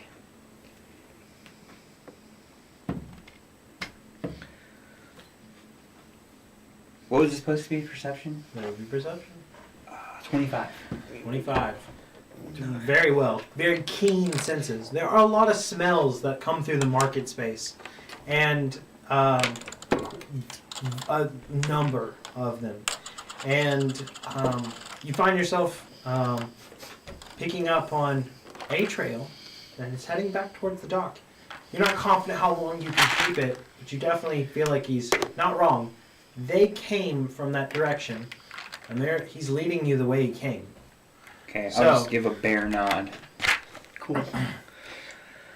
They, as he is pushing through, some more music. Zach. Yeah. Since he soiled himself, I feel horrible. Prestidigitation. Prestidigitation. Less of a mess here. You tidy him up a bit. I unpeed his pants. Yes. Normally it's the other way around. Yes. And I would, as we're walking, give some sort of reassurance that the more information you can give us and the more useful you are, the higher your chances of survival are. Oh, okay. I understand. Okay. You're headed in an upward trajectory at the moment. Good to know. It may not stay that way. Just be warned, I can still use the lightning breath. There's a lot of panic. That much is for sure. Let me pull this over. I'll also, at some point, reach over and kind of pet Boot a little bit and give you advantage again for initiative. So, Just, kind of a little bit of scritches between the ears. I'm thinking about taking telepathic next level so I can speak while I'm in there, but I really need Ooh. Brazilian con, like really Yeah, bad. that's fair. So, he leads you back to the same docks that you guys had just previously visited. Then in the day, now at night. You see the now nicknamed from yourself, the narwhal, but you see the copperfish. And He was, we gotta take this gangway across the way. and starts to lead you guys across here. What would be the order? There's only single file. You would be on him. Yeah. I'll go first. I'll- I'll go in the very front, sniffing and smelling. I'll say the back, yeah. All right. So this is your order. You still have dark vision up to 300 feet Awesome. for an hour from the time that I gave it to you in the shop. Awesome. The traveling from over here from the market, probably about a 15-minute walk. Okay. It's not too dreadfully far. You remember Robert ran there and back in 10 minutes, and robots don't get tired, so he's good. But you guys start to proceed across the foggy canal area and docking space, and are moving towards a loading area of sorts. You're picking up on the smell, and you're definitely finding that you're getting closer to it. As you guys get to this side, there's a stair down, and he says, "We just head around this corner, and there's an entrance on this side to the warehouse. They probably would let me in, but not if they see you guys. If you want in, you're probably gonna have to trust me. I'll shift back into my normal form at this point.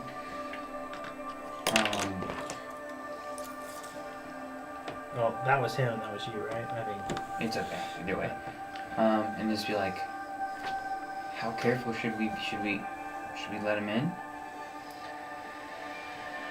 Well, it seems like our only option to proceed any further at this point. We could try to break in, I suppose, but The ground beneath us is stone. Mhm. I can get us in.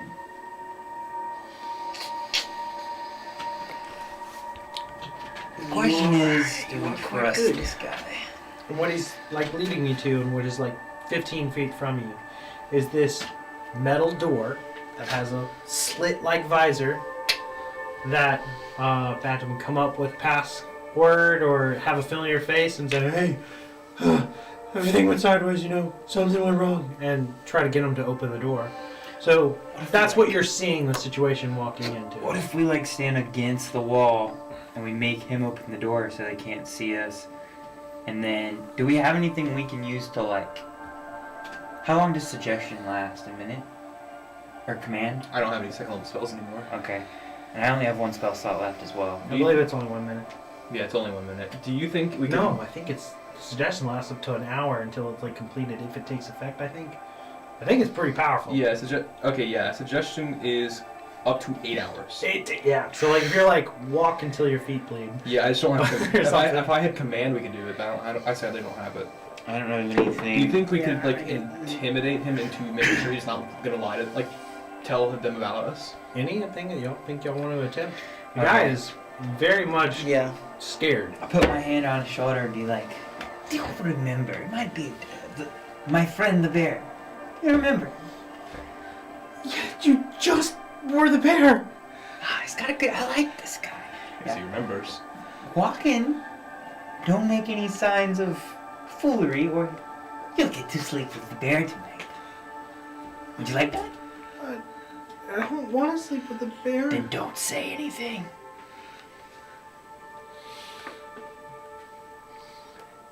Yeah, and I just kind of tighten my grip on his arm As this interaction is happening. just to add insult to injury, I look at him, and like the lightning breath before, I open my mouth and the crackles of lightning. Somebody roll with advantage for intimidation. Party face, 13. take it. I roll really low. 13. He goes, okay. I'll do it. Can I insight check that? Is he being honest? That's a... Oh my god! Natural 20. I thought it was bad. You're like, oh my god! He looks like he's everything he's trying to do is He believes survive he's being honest. this situation, Okay. and he is everything he can that's trying to survive. Whether that be for the best of purposes for you, maybe not, but he has every intent on survival, and he doesn't want to cross you guys. Understood. Sick. I guess we let him So, open the door. yes. Poor guy. Before we do that, do we think we want to rush in and attack, or try to just follow and see what happens? I want to ask him how many, to his knowledge, would be inside of this facility on this floor if we open the door. Do you have any idea? I don't know. Could be a dozen or more. I don't know who's all here at the warehouse. Are there any windows on the outside of it? There are some, not on this side. Hit this one. So you would need to go around probably the other side, on the far side. You don't know if you get seen in the process. It's a risk reward kind of thing. Okay, I have a climbing speed. Can I climb up to get to the roof just to see if there's any like windows Sure. down? Yeah. Okay, so I'll make a Take I'll the go to time to stealth. climb up. Make a stealth check. That's not great. 14. 14. And then I'll climb up to Okay. the roof. And I'm just looking for windows, if there's any on the top. You see there are like these bay-like windows that go along the top of this warehouse. Very heist-esque windows that are like on either side that can be like pulled up. But it's a good drop. I mean, you've probably climbed every bit of 30 feet up. Okay, can I see if there's creatures in there? Make a perception check. 22. 22. Looking in, you see there is 5 or so individuals that are all clustered at a table. They seem to be playing some cards. They're about 15, 20 feet from that door. You don't see anybody else within any of the open space from the view of the window. But there are 5 individuals playing cards. Okay, I would, can I rotate to the other side of the window just so I can see the other way? You take any other glance Okay. around, that is every bit of what you can find in there. You don't know if there's a back room, you don't know if there's a basement, you're looking, but you're not seeing any other personnel. I'll climb back down, and I can actually fall from so many feet with my cat thing, so I might just jump down actually. Let me go check that. Are you trying to get back down to the rest of them? So I can go up to 20 feet without suffering damage, or 40 feet taking half. So if I was less than 20 feet, I would just jump. But if I was more, I would climb. Gotcha. Well, you have no problem climbing back down the way you came Okay. to get back down to the rest of them. So explain the situation, roughly where the table is in relation to the door, and that there's 5, you said? Mhm. 5 of them. Just so everyone knows what I could see. I don't know if there's other people, but there's 5 there. Fantastic. Well, if you have another bear, we can probably take them. I could also cut down our noise quite significantly. Get rid of it entirely, in fact, in an area. If we choose to take the brutish route here. Alright, so if we let him answer the door and one comes and the rest are in the back, they're obviously going to want to fight. We have a door as a choke Excuse point. me? Do we want to use the door as a choke point? Everywhere? Oh, I didn't mean to do that. Don't pay attention to that. The Matrix. Pay no attention to the man behind the curtain. Ah! Just the imp. Or do we want to y'all just want to like go for it, or you want to try to use the door as a choke point? Or Well, they can just close the door at any point for. well, if there's a bear in the door, they're not going to be up close. That's fair. That is fair. Yeah. Good point. Or I can go up above and I can try to drop in when you guys breach the door. That might be a good move.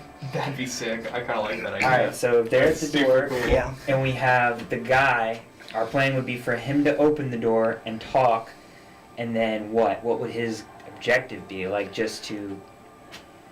Do we want him to ask questions? To try and... Like, who's here? Like, who all's here? Like, do we need to glean any information, or we just need him to get the door open for you guys? At this point, Just get the door open? yeah, I think it's just get the door open. Okay. Because I can poke around and cast silence on the group, and then you could drop. Okay, yeah, so I'll climb. What I'm going to wait for is y'all to start taking actions. That'll be my cue.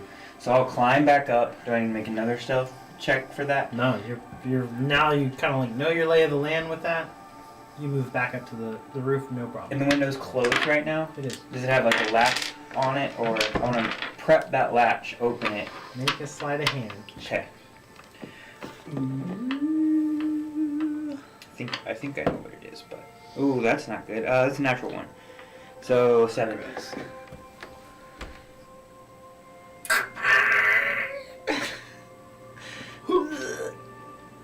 You see 5 faces all look up towards you, and you pull back. No, I don't pull back. If they see me, I wave down and be like, window repair.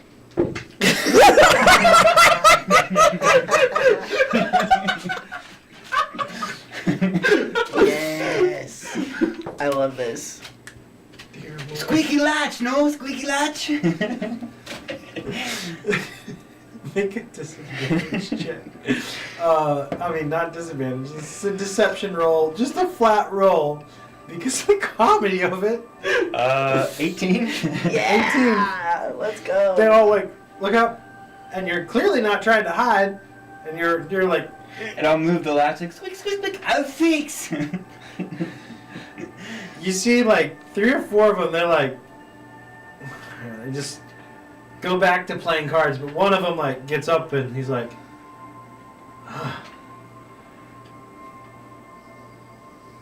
and he like stumbles off towards the back of the warehouse, seeming like scratching his head. Okay, I'll call back over the edge like, go now, go, go, go. Alright. Get the guy to do it. Is it my turn? Your turn. Okay. Okay.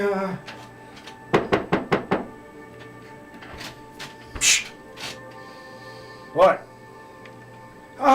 Things with Jim in the shop. They went sideways. I was the only one who made it out. What? Door opens and it's like, as it opens, he's like, "What do you mean?" And he starts to proceed inside, and you see the door starting to close back behind this guy. I'm just gonna grab it and like yank it open. As soon as I hear that, I'm yeah. jumping up above the window, and I'm gonna transform into a bear and hope that the high jump of like 10 feet plus the 800-pound bear is enough to shatter the window and just land down. If I can see the group inside, I'm casting silence on the table and the group of guys in there. Okay. Lightning! You ready? You're Lightning ready. breath. Okay. All I can try to do. So at this point, you can go ahead and. We don't need to probably space it out too bad, because you have one person at the door now with you, and you have yourself. There's 3 people still at the table, one that had left. For this, go ahead and roll. I'd say an athletics check. I'd say an athletics check for this. As you jump up above as high as you can. Okay. 22. And you full bear. And you descend through the glass. This is over the table. Let's go.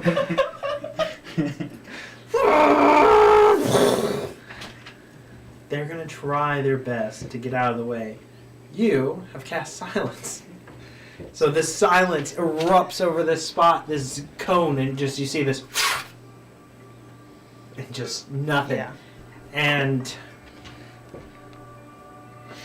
that would be So it's a 20-foot radius centered on the table. wonderful.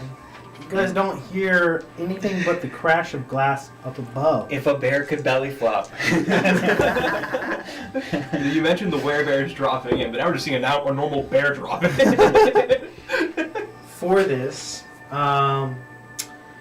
you're going to take 22 points Hey, how high am I falling? bludgeoning damage. You're not in your cat form. It doesn't, okay, this is, so, it doesn't technically mention anatomy, so it does apply during bear form, technically. However, that's your ruling. I did research all that before. If the feature doesn't mention anatomy, it transfers into your form. But that's your call completely.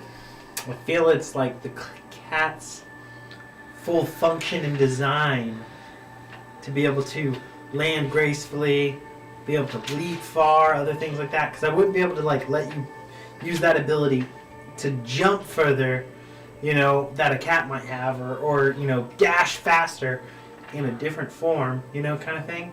So I'm gonna roll no on that. So is You're that a gonna, big giant bear? so is that gonna, any features that don't mention anatomy, they're not going to apply in I'd have to look animal at it form at all? further, but I feel like catfall specifically, the anatomy of a cat is light and small. And it isn't a magical like effect that is like, Okay, translating. so that will not apply in bear form this time. granted. Yeah. What about the movement thing? Can I still use the double movement if you then reduce it to 0? Because that was the whole kind of I went to backseat was because like some of the features transfer over, and so it was like a cool combo. But I'll look into it further to see like where we land on that. It could work just fine. You have that kind of like vigor that's instilled. Typically, the features of the bear, override those types of things. okay, But so how much damage?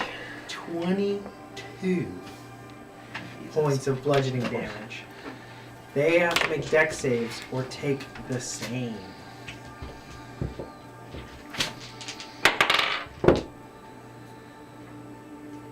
Only one of them manages to fall out of his chair and is prone on the ground to the side. You guys hear nothing. There's none. It's just this chairs scattering fragments of wood that escape the cone of silence, clattering to the ground. And the guy that's next to you going, "What the hell?" Ah! And he's like reaching for his weapon here. You guys have a full round. Anything you'd like to do now? There is the two that were at the table squashed completely. Unresponsive, unmoving. The whole table is destroyed. The game they're playing, unrecognizable. Whatever who was winning, no one knows. There's money on the table that is all flown about, and you just are just. And the other guy is like, just on his back, trying to get some distance as you're lumbering over him. So I guess I'll just, I'm gonna hit the guy that's right at the door with my dagger. I think that's what I'll do. All right. Nice. Does an 11? Bonus actions. 11 doesn't hit this guy. Oh wait, that's a 9. It's a 14. 14? 14 will hit. Okay, cool. Nice. I'm going to try and hit him with a tusk attack. Okay. 3 plus 3. Ooh, 6 slashing damage. All right. 17 to hit. 17 will hit.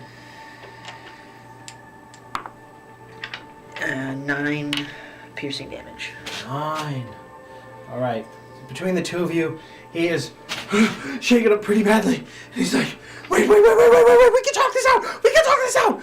And you can see he is like full on surrendering as well. We get over to your turn. This guy is backpedaling, trying to get away from you. 5 total. One's at the door. 2 are dead. So there's 2 close to me. 1 is gone to some back portion of the There's only warehouse. 1. There's only 1 there. I'm gonna attack him. All right. The most quiet bear you've ever seen. Yeah. Ooh, what's scarier than a sneaky human? Sneaky bear. All right, the bite is 25 to hit. 25. Dear Lord. And then the multi-attack is an 18 to hit. That'll hit. Okay. This poor man. So 7 damage on the first hit, Can't surrender if he wanted to. Nope. and 12 damage on the second attack.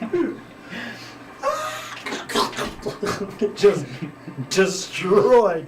And as you look for your next victim, there's one by them, but there's maybe another way to go off down towards the back of the warehouse if you wanted to. Yeah, if I didn't use any of my movement to fall or No. that, I have 40 feet of movement, so I'll run towards Technically, the it would have used that turn of movement, but they were on the next turn. So this is Yeah. a whole new turn. back. I'll use my 40 feet of movement to go Yeah. back. Going towards the, towards the back here. yeah. You quickly are passing by these stacks of boxes that have obstructed the view from up above, and as you get close to the back, now 40 feet further, you see there is a door that is there. It might be a little tight squeeze for your large bear self, but you'll probably squeeze through that door. Okay. I'm gonna knock over one of the stacks of boxes as I go, just because I'm like big bear. And then the door's made of metal. No, it's just one door. I'm gonna smash into it. Like, go ahead and make strength. I don't think there's any need for it, but go for it. Make it. Athletics. Yeah. Okay. Let's see how well you. Oh yeah. 12.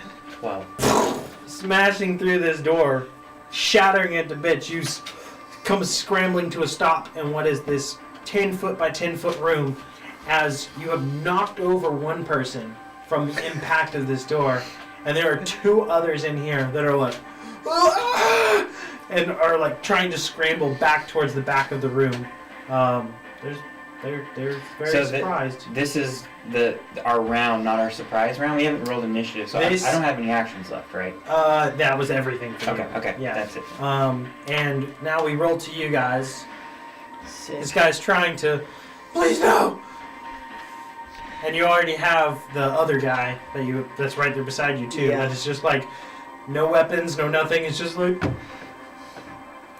I guess I would point at the guy that we brought with us from the shop and just point at him and then point at the corner. And then this other guy, I'll like, you go with him or you go unconscious. okay, I go with him. And he like takes out any extra weapons he has, just clatters it on the ground. Just Thank you for your understanding. And then I'll just start walking in.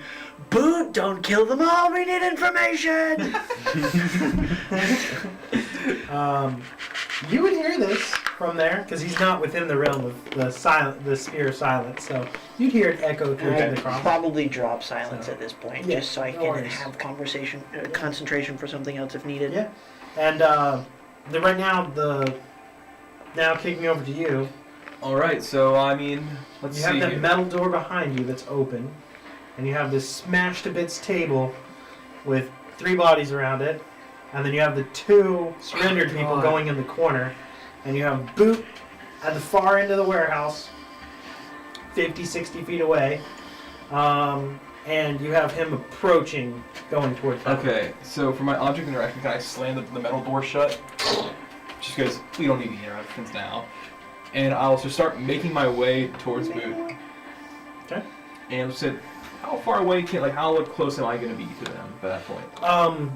You can get within 30 feet of the nearest hostile. So we'll call these 10 feet squares. So I'm going to need a reflex save, because I'm throwing that lightning breath at him. Okay, alright, so DC 12. alright, so you and the hostile are both getting hit with lightning. He fails horribly. 10 damage. 17, but I actually have a question. I know that proficiencies transfer over for your intelligence scores. Yep. Do they transfer for like... Physical con? stats, no. Okay. Your physical stats all are of whatever form you're in. Your does, mental stats go to whatever wild shape. does physical proficiency... I can't remember if my... No, okay, well 17 for the save. You keep your saves and stuff, yeah. Okay. Is it? Yeah, it keeps it saves. I thought it applied proficiency. So like if I have proficiency in con, I can add my proficiency in animal form, but I have to take their score. Hmm. We can look it up afterwards. Yeah, I have to look it up. No, I know stats-wise and usually skills-wise, get all your mental stats that translate. Yeah. Unless you're talking about like the perception skill of an eagle overrides your perception. Yeah. You know, Okay. and Well, things like that. but yeah. So what was the damage? It's 10 damage until I roll max. Woo! So 10 on him, Nice. 5 for you, because you passed. Okay. All right. So this guy gets lightninged up, and with that, the 2 in there are finally now going to react, and you see them pull up just a hand crossbow. They're like, both of them fire off a hand crossbow at the bear. There's not a whole lot of preparedness here, but a 16 and a 15. Yeah, those are both hit. Okay. Disappeared. Bears are not hard to hit. 8 total piercing damage. Okay. With that, I shift back into a tabaxi. Back into the tabaxi form. They're like, oh, okay, One we can do this. One And you see damage transfer. you see them reloading and just like, we got this. And then there's just a massive elephant in the doorway. Menacingly. You would be up next. Sick. You would be able to close the rest of the distance and get to the door. Cool. You probably wouldn't be able to get melee range of the 2 that are in the back of the room, but you can get into the one that's closest that you hit with lightning. Okay. Then I will stomp up to this guy. and just tusk attack again, just kind of pushing him out of the way here. That is 14 to hit. 14. That will definitely hit. Nice. That is 8 damage. We never even rolled initiative. That's bad. Yeah, no, y'all are stomping on this. The initiative on this would slow it down really because it's pretty much very one-sided right now. So for that, how much was the damage? 8 piercing damage. Okay. And that was on the one that already took 10 from you. Yeah, that's enough. That guy goes down. So right now there's only 2 people left. They're on the back side of the room. You go first and then they go. Anything else in your turn? As I probably have blood all over my tusks at this point, why are you attacking the fidget's brush? What? That's all their response at the brief time that. What are you attacking? Do you want to stop combat? Do you want and go into like back and forth conversation? What's your intention here? Yeah, I mean, Interrogation time? yeah, at this point, Sure, I'm yeah. looking for information. Alright. Okay. So as you come barreling in as well, you guys kind of take a small second and stop your course of action. They're quickly just like backed into their own corner. You ask them, why are you attacking the fidget's brush? And they're like, what do you mean? What do you mean? What are you talking about? The Warforged Art Shop. Oh, the stupid robot shop? Yeah, they said that wasn't supposed to open. They said to make sure it never happened. Who? Oh, that was the upper echelon. I need names. Names, I don't know enough. Insight. Yeah, Okay, we're doing such I'm doing the same thing. Ooh, that's a 20 total. 18. I got 9. From both of you here, the one talking knows nothing, but the other guy is awfully quiet and a lot more composed. I'll just kind of stomp up to him, grab his shirt with my trunk, and Which just- one? The quiet one. Quiet one. Start lifting a little bit. You seem to know more than your friend. Names. I ain't telling you nothing. You can bury me for all I care. That'd do far worse to me than you would. You know, bookkeeper, a dragonkin. Well, in our culture, human flesh is considered a delicacy. I rolled to intimidate him. You see his eyes kind of go wide. Meat is meat. 25. There we go. There we go. Expertise! It pays off! It's almost like he turns a different color entirely. Of what he was like putting up this tough exterior that he was ready to fight to the end, and he just the thought of being eaten alive kind of like. He's like, wait. He's like, okay. I'll tell you what I know. Start talking, and I grab, like, I'll go to grab his wrist with my hand and, like, pick one of his fingers and just start bending back slowly. Okay. His name, the guy you want to talk to, his name is Frank. His name's Frank the Tank. He's a massive minotaur. He runs this dock. He's part of the Shadow Hand. He's part of what they under. He dishes out what their will is. He comes by here every now and then, but he has a place. There's a place within the Orc District. If you really want to go that far, I would suggest against it. I'm gonna poke my head back and look at the 2 guys that we forgot about and left in the corner. Are they still cowering in the corner? Like when you go look back across the warehouse kind of thing, you see that the metal doors now open. They have run. You don't know how long. You don't know how long ago they split. Okay. I'll mention that. We should probably get out of here. Let's bring the snack with us, yes? No. I can send a message. I can tell him we'll leave the shop alone. I do it all if I thrust. That would be much appreciated. I love it when he does that. Break another one. Break another one. I'll just drop him and start walking out. You got fingered. Classic. And as I like walk through just kind of stomp out the doorway, I'll just call back, boot, and just continue Oh, walking. sorry. Have a good day. Oh, that's the most fun I've had in ages. Is there anything shiny laying around as I leave? Oh, it's all these I'm boxes. looking for shiny. All of their there's tons of stuff within this warehouse. How much time do y'all want to spend here? There's also all of the money that was shattered on the gaming that table. I want, yes, for sure. I want the Okay. money. Okay. But how much time do you guys want to search? You two check the boxes. I'll play 52 pickup.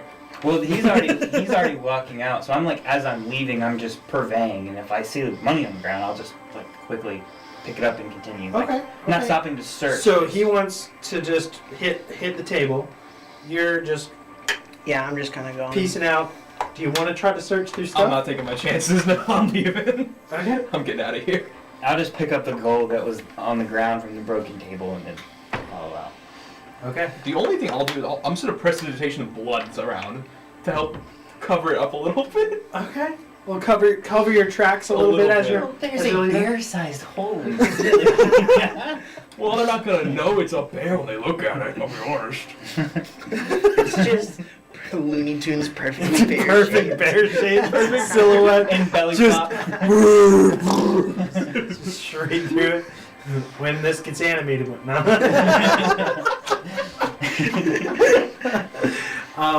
So you leaving out first. You guys close until not spending a whole lot of time. Go ahead and roll a sleight of hand check to pick up through the pieces. Bardic inspiration. There you go. As soon good, as I 'cause get I need outside, it. I'm just kind of looking around, seeing if anyone seems to be taking notice of the noise, if I can see where the people ran. Okay. Make a perception check. 14. You pulling through, doing your best with the carnage that has been wrought upon this gaming table. Far sprung wide. You know you can't spend a lot of time. You go for the biggest masses of collection of what credits are here. Got a good amount. Throw it in your bag. I'll have to count it later. Let's go. Hey, money's money. 18. 18. As you step out into the thoroughfare here, you see to your left when scanning, the stepping off the ship over here on that side. So Okay. you come out and looking this way and scanning off here, stepping off right here is a rather large figure with two in tow. Here we go, guys. About to fight a minotaur. I'm glad I saved a couple spell slots. I have one.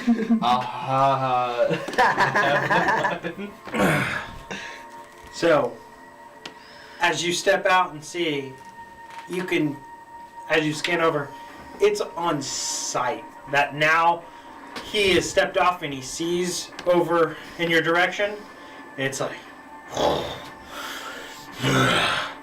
and is picking up his what was like a nuisance walk. There's a problem, boss. Turns into, I'm taking care of this, and he is full blown ready to throw down. Need everybody to roll initiative. Let's go. Uh-oh.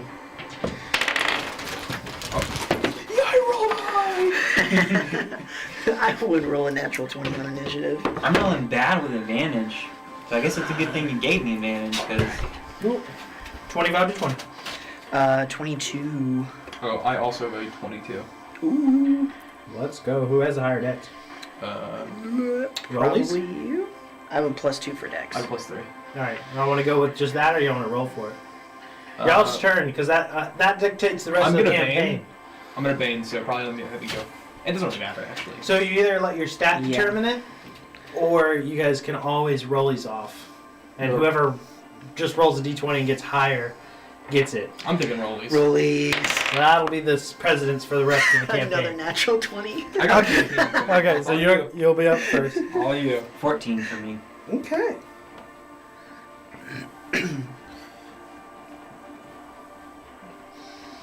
Sounds good. Bookkeeper, you see your quarry. Yeah. He is locked in on you. What do you do? Sick. First, as my action, I'm going to cast Word of Radiance on Frank. So that's a DC 13 con save. Okay. No effect. Sick. Then I'm going to cast Sanctuary on myself as a bonus action. Okay. So casting Sanctuary on yourself. Do you move anywhere? And yeah, I'm walking towards him. You're the reason I'm here at this point. So if we're saying these are 10-foot squares, I guess Yes. I'm here.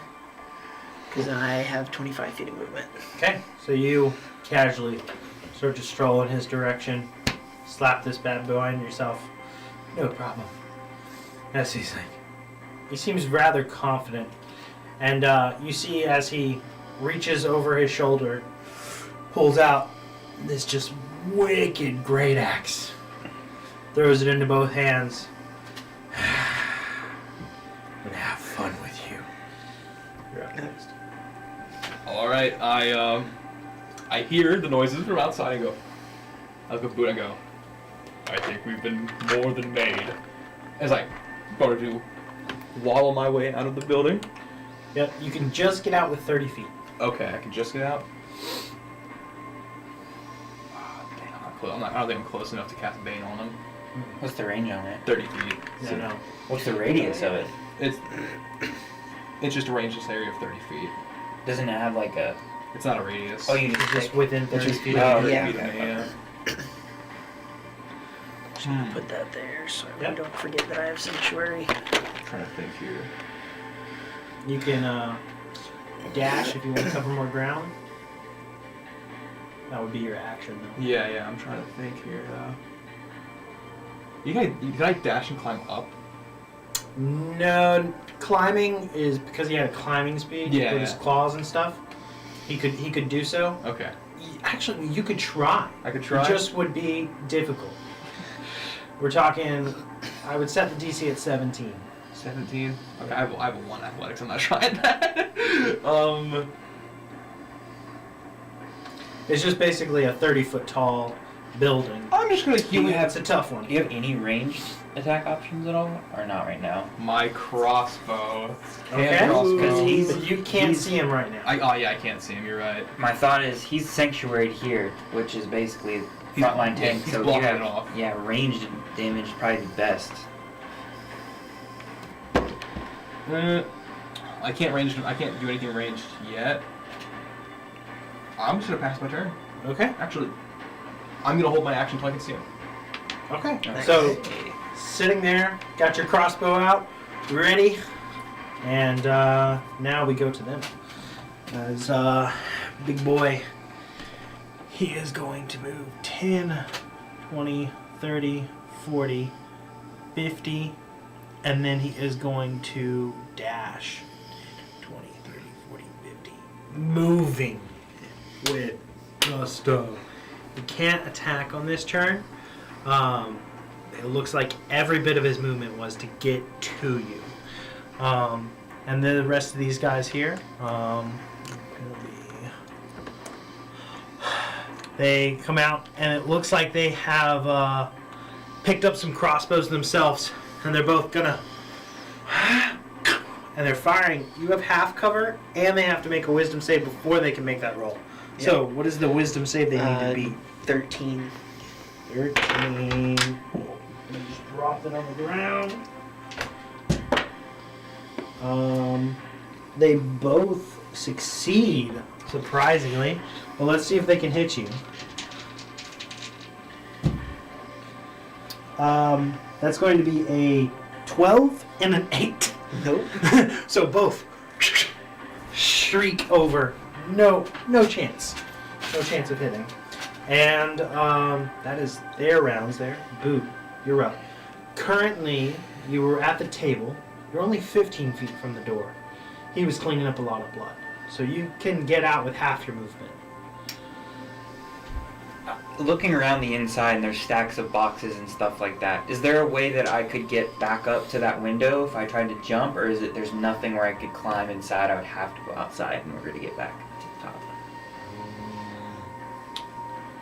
There's not a lot close to the roof, like as far as stacked that high, because it's pretty tall. It's like 30, 40 feet up. The highest stacks of anything in here is about 15 feet tall, and Okay. those are a little bit further from the window.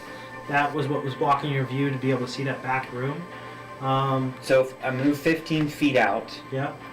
my climbing speed is 20, my movement speed's 35, so if you called that half, I would have 10 feet of climbing left. Is that how that works? Or What's your climbing speed? 20? 20, yeah. Your movement speed 30? 35. 35. I'd say you can get 10 feet up. Alright, and then the side of the building is like 30 feet high. Mm-hmm. Okay, well then I'll just come out. Is this wide enough for two people? Yeah, totally. And then,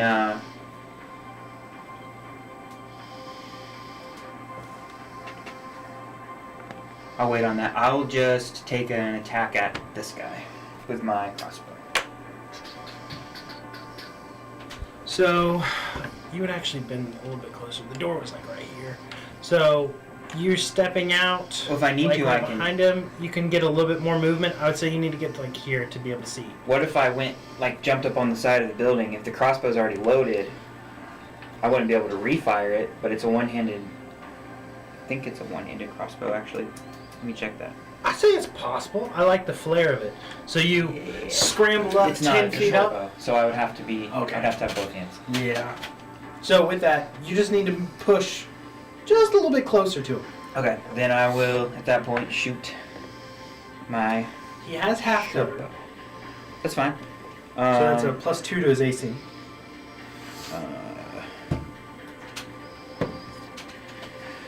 So 23 to hit with a short bow. 23 to hit.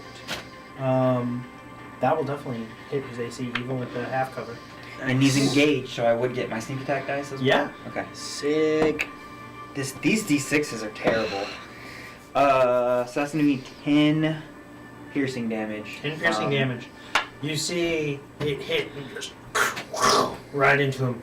He doesn't even flinch.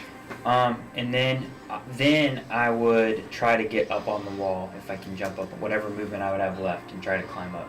So. There's no movement left. Okay. So. Then that's my turn. All right. We head back to Bookkeeper. You are face to face with this Minotaur, who's every bit as tall as you. Maybe not as large in size, but rippling with muscle. We're. I can't tell if Auberon is close. Is within 30 feet. I don't think so. I think he's just barely outside. I would say he is within that 30 feet. Sick. Then I'm just going to kind of look back and say, this is what we came for, boys, and cast Bless. So the three of us Nice. again, and then I'm going to turn back around to Frank and kind of pull my shield off my back and just bring it on. Auberon, you're up. Alright, so is there any way I can like move to see him here? It is difficult, but you can get right up behind him here Okay, cool. to be able to see him. Alright. It's not melee range, Cool. You don't need It melee. probably, yeah, it would be like another 10 feet to like work yourself around. Oh, that's fine. As long as I can Okay. see him, it's cool. Yeah, And you can I can see see can I see the other two guys too? Yes, yes. I'm gonna drop a Bane, and for his save, I'm gonna use Cutting Words. Okay, okay. Nice. My last use. Whew. -4. DC's 13. DC 13, Yeah. -4. That Alright. gives him a 5. So he fails. He's now Bane. You can put a marker on him. Unfortunately, they're not within 30 feet of Okay, you. that's So perfectly fine. they can't get hit by Hit that target as well. hit, I'm happy. So he is currently Baned. You guys are blessed. You guys are teeing this up. All We're right. doing what we can. So it is now his turn, and he is going to now rage. And you see, just rippling with muscle, that arrow that had lodged into him just tough right out. And we're gonna have fun with this. You see that it seems to be a frenzy that he has gone into. And he is going to You're good. try to attack you. You are his quarry. He's got to beat the wisdom saving throw. With Vane. With Bane. Yeah. Roll this d4 to subtract it. That's a 13. That's my DC. That's your DC, so it meets it. So then you can hit. Okay. Wait, that was supposed to be the wisdom save. Right? Yeah. Wisdom save. So now he's got to roll. Oh, you said did it hit? Yeah. Sorry. Yeah. No, it hits the DC, ties, then it makes it. With advantage on the roll, it's a 16 to hit. That hits. It hits. A 16 hits you? Did you have the Bane in too? Oh man. Did add the Bane. I Okay. rolled a 1 You on have my your shield out, D4. though. I had to make sure. Yeah, I took leather armor so that I wouldn't have disadvantage on stealth. Gotcha. You rolled a 12 in the D12. Okay. You take 17 points of slashing damage. Cool. And he attacks again. Does he have to make another wisdom save? Or is it gone after you take damage? Or It doesn't dispel unless he does damage. Yeah, until the spell ends, any creature who targets warded on a failed save. If the warded creature makes an attack, casts a spell that affects an enemy, or deals damage to another creature, the spell ends. So yeah, it doesn't say anything about me taking damage or okay, them but succeeding. each attack they need to roll a wisdom save, right? Yeah. Okay. And he's still baned. 12. Nice. 4 on the Bane die. Ooh. So it has to pick So he someone else or fails. use an attack. He can't attack on that. He goes to attack with his third. Well, actually, he can't do that on this round. Next round, he can do his third attack. So, with that, it is now. Boop. Alright, I'm gonna use my cat feature to double my movement.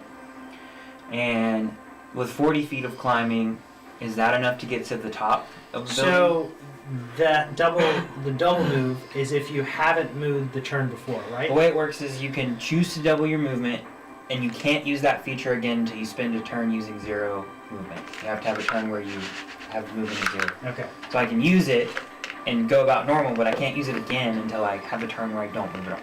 Okay. So, what are you going to do with it? I want to climb up to the top of the building if I can, Totally. and then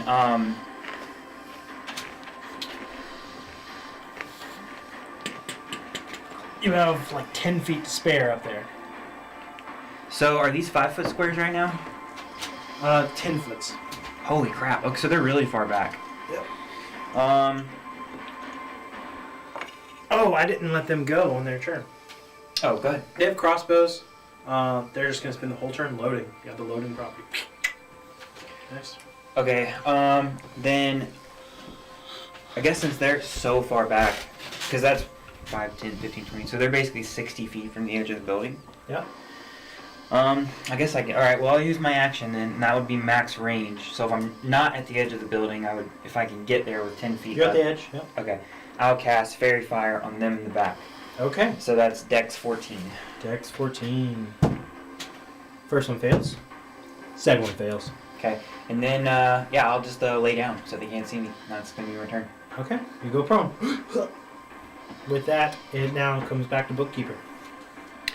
Sick. We out of spells now. Oh, we're getting there. Don't worry. I am just gonna hold my ground here, because if I attack at this point, Sanctuary goes away. You might as well dodge then, huh? yeah, I'll You dodge. can't use your shroud, right? I might be able to actually. Do you have healing? Word? I'm out of I do, spell but slots not- with that bless.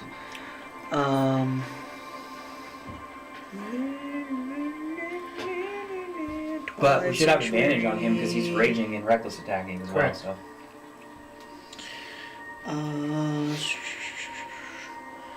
My creature. Yeah, because it doesn't affect any of the enemies, so I can do No, that. it's just defensive. Yeah. So yeah, I'll do that.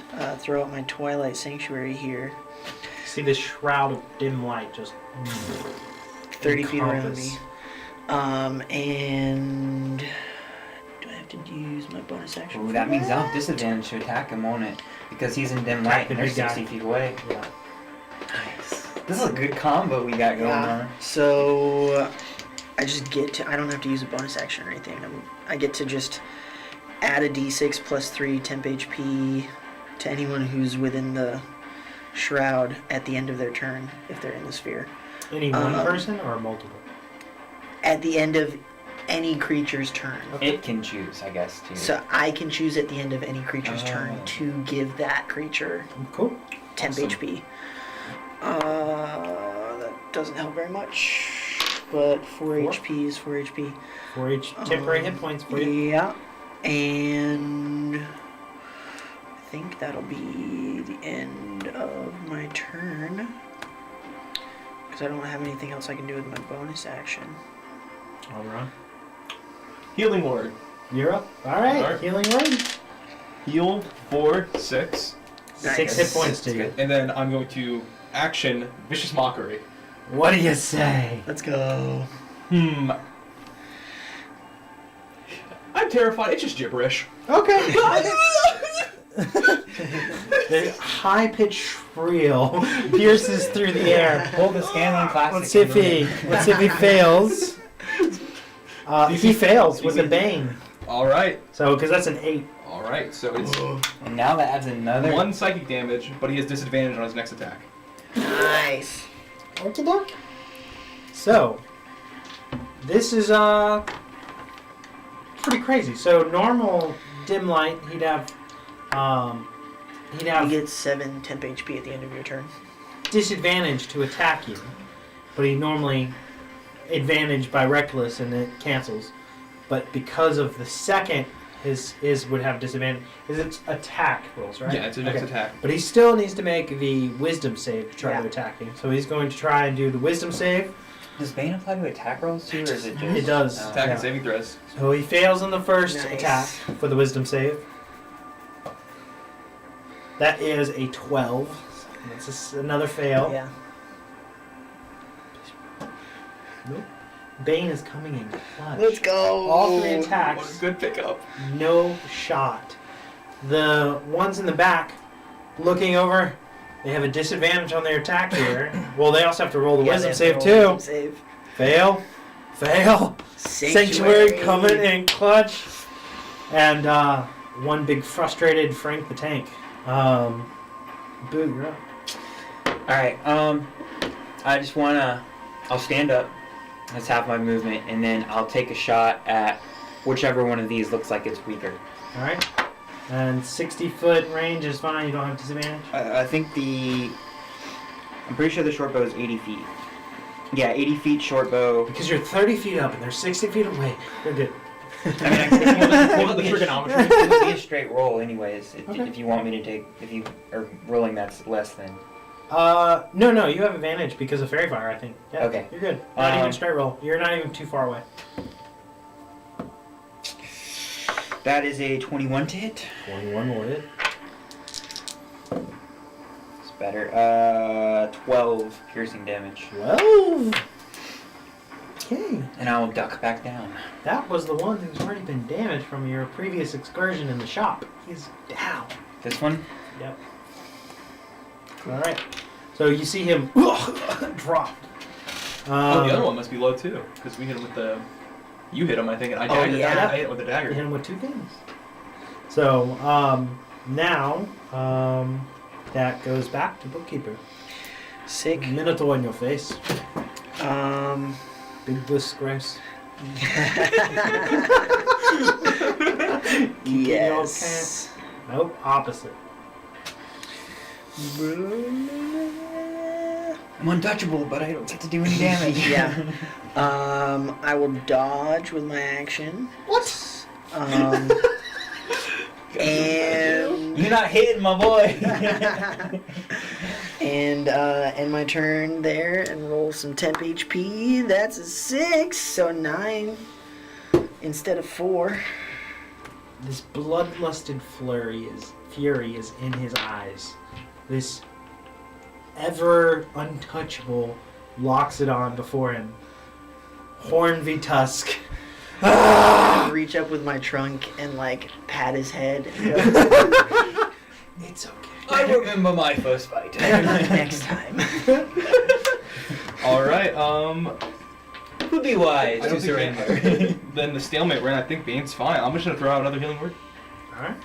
All right, heal for 4. Nice. Sick. All right, and well, with my action, Ain't it's broke. the gibberish, It ain't broke. vicious mockery. You say any? Just another shrill. It's just a. I expect a tank, but you're more like a sling. Oh! And so You hear from the he top. fails miserably. Go ahead and roll. Feels miserably. All right, he takes 1 psychic damage. Every bit counts. Every bit counts. And Disadvantage on his next. And he's next attack raging, roll. so it's actually good damage Yeah. because it's not physical. Yeah, it is. Yeah. So with this, he is going to try to break through sanctuary. Nope. Nope. Nope. All 3 attacks. Hate it. Yep. It's okay, because what y'all don't realize is this is the tester, so next round he's going to come in with a character, so like, it won't matter. Yeah. Um, It's fine. There's only 8 more rounds. the of one in Sanctuary. the back is going to take his shot at you. Okay, it'll be at disadvantage because I laid down. You laid back down. Yeah. All right. Yeah, he's going for it. Nope. That's a 4 on the roll. That was great, guys. All right. It was a great time. With that, it is now Boot. Stand back up and shoot the other one. Do you have advantage on the roll? Yes. So I'm glad I did because that was a natural one. So 20. 20. Well, it- Nice. These dice Oh, suck. gross. 6 damage. enough. I gotta find different D6s. Yeah, pull some from like the random Oh, bag these are or terrible. I've rolled something. so many ones with these D6s. All That's right. it. I'll lay back down, I guess. No, I won't this time. This time, I'm 40 feet up, and I've used half my movement, and I take half fall. That's too flashy. I won't do that. That's it. I'll just, that's my turn. All right. So at this point, we are now 4 rounds in, Yeah. and So there's 6 more rounds before Sanctuary is up. And the Bane too. we'll see which comes first. Oh yeah, bless. So, you so also can now start shooting him, which is Mhm. good. yeah, it is now bookkeeper. Sick. Same thing. Dodge. Rinse and repeat. Yep. Oberon. All right. Yeah, I'll throw my last healing word into you. I don't know how low you are. Sick. Heal for 4. Nice. I'm pretty close. That's 3 away from max. So we're Roll doing my pretty wisdom good. save. Here we go. I'm out of insults. He succeeds. Wait, no. Roll the Bane. Fails. Cool. Already. Bane sucks. Take 4 damage. Ooh. 4 psychic. That's a You jump big from- big jump of damage. 7 temp HP to 8 at the end of your turn. Awesome. Okay. So, big old scary Minotaur. It's going to try again. With Bane. That's a fail.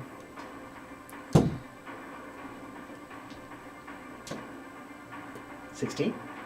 That succeeds. So now you gotta roll to hit, but he's at disadvantage. At disadvantage. With Bane. Double disadvantage. Which Uh, doesn't actually work, but you know. Yep. That's a 0. No, technically it's still 1. But very bad. So that last attack, wisdom save. No. Not a chance. Cool. My turn? No.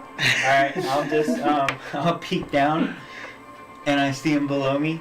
So I will just take a shot. I won't have advantage, but he is within 5 feet of him, so I can do sneak attack, right? Yeah. 23. 23. Now, does the dim light give you disadvantage though? I have 120 feet of dark vision. I don't know. I honestly don't know. I think you're good. I think you're good.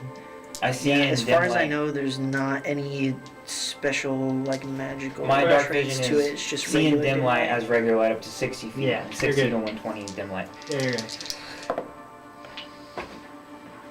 Really good damage? No, I rolled 2 ones. So good. So 6.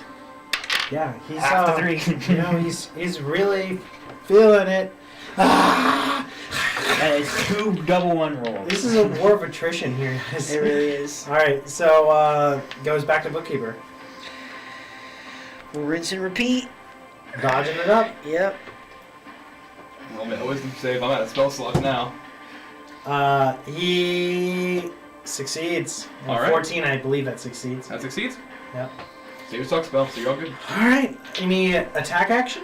Because that's a bonus action. It's that. Oh, is it? Cutting words is an action. No. No. Vicious Mockery. It's an action. It's an action. Yeah. Oh, okay. Ooh. He got past your save of 14 with Nice. the Wiz save. Second wisdom save, because I'm just going to do these in a row. Yeah. Because I thought it would help. Third attack will hit. Okay. Alright, so 2 attacks here, both at disadvantage. No, because he didn't succeed on that one. Yeah. So it's a straight roll, But he's dodging and but it's he's dim light. reckless. But he's reckless. But we're saying that. Can he see in dim light is the question. That is the question. I would assume Minotaur could. I'm But pretty sure they have 60 feet of dark vision. yeah. It can't hurt to check.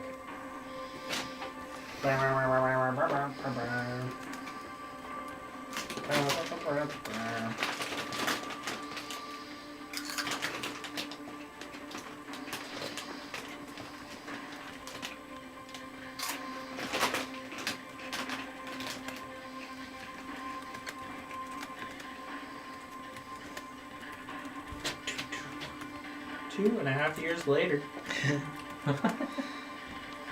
He can see in dark. He's good. Hey. Cool. Alright, so straight roll here.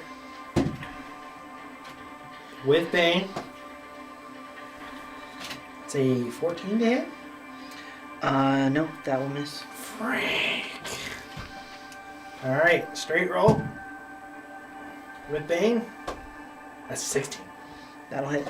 Let's go.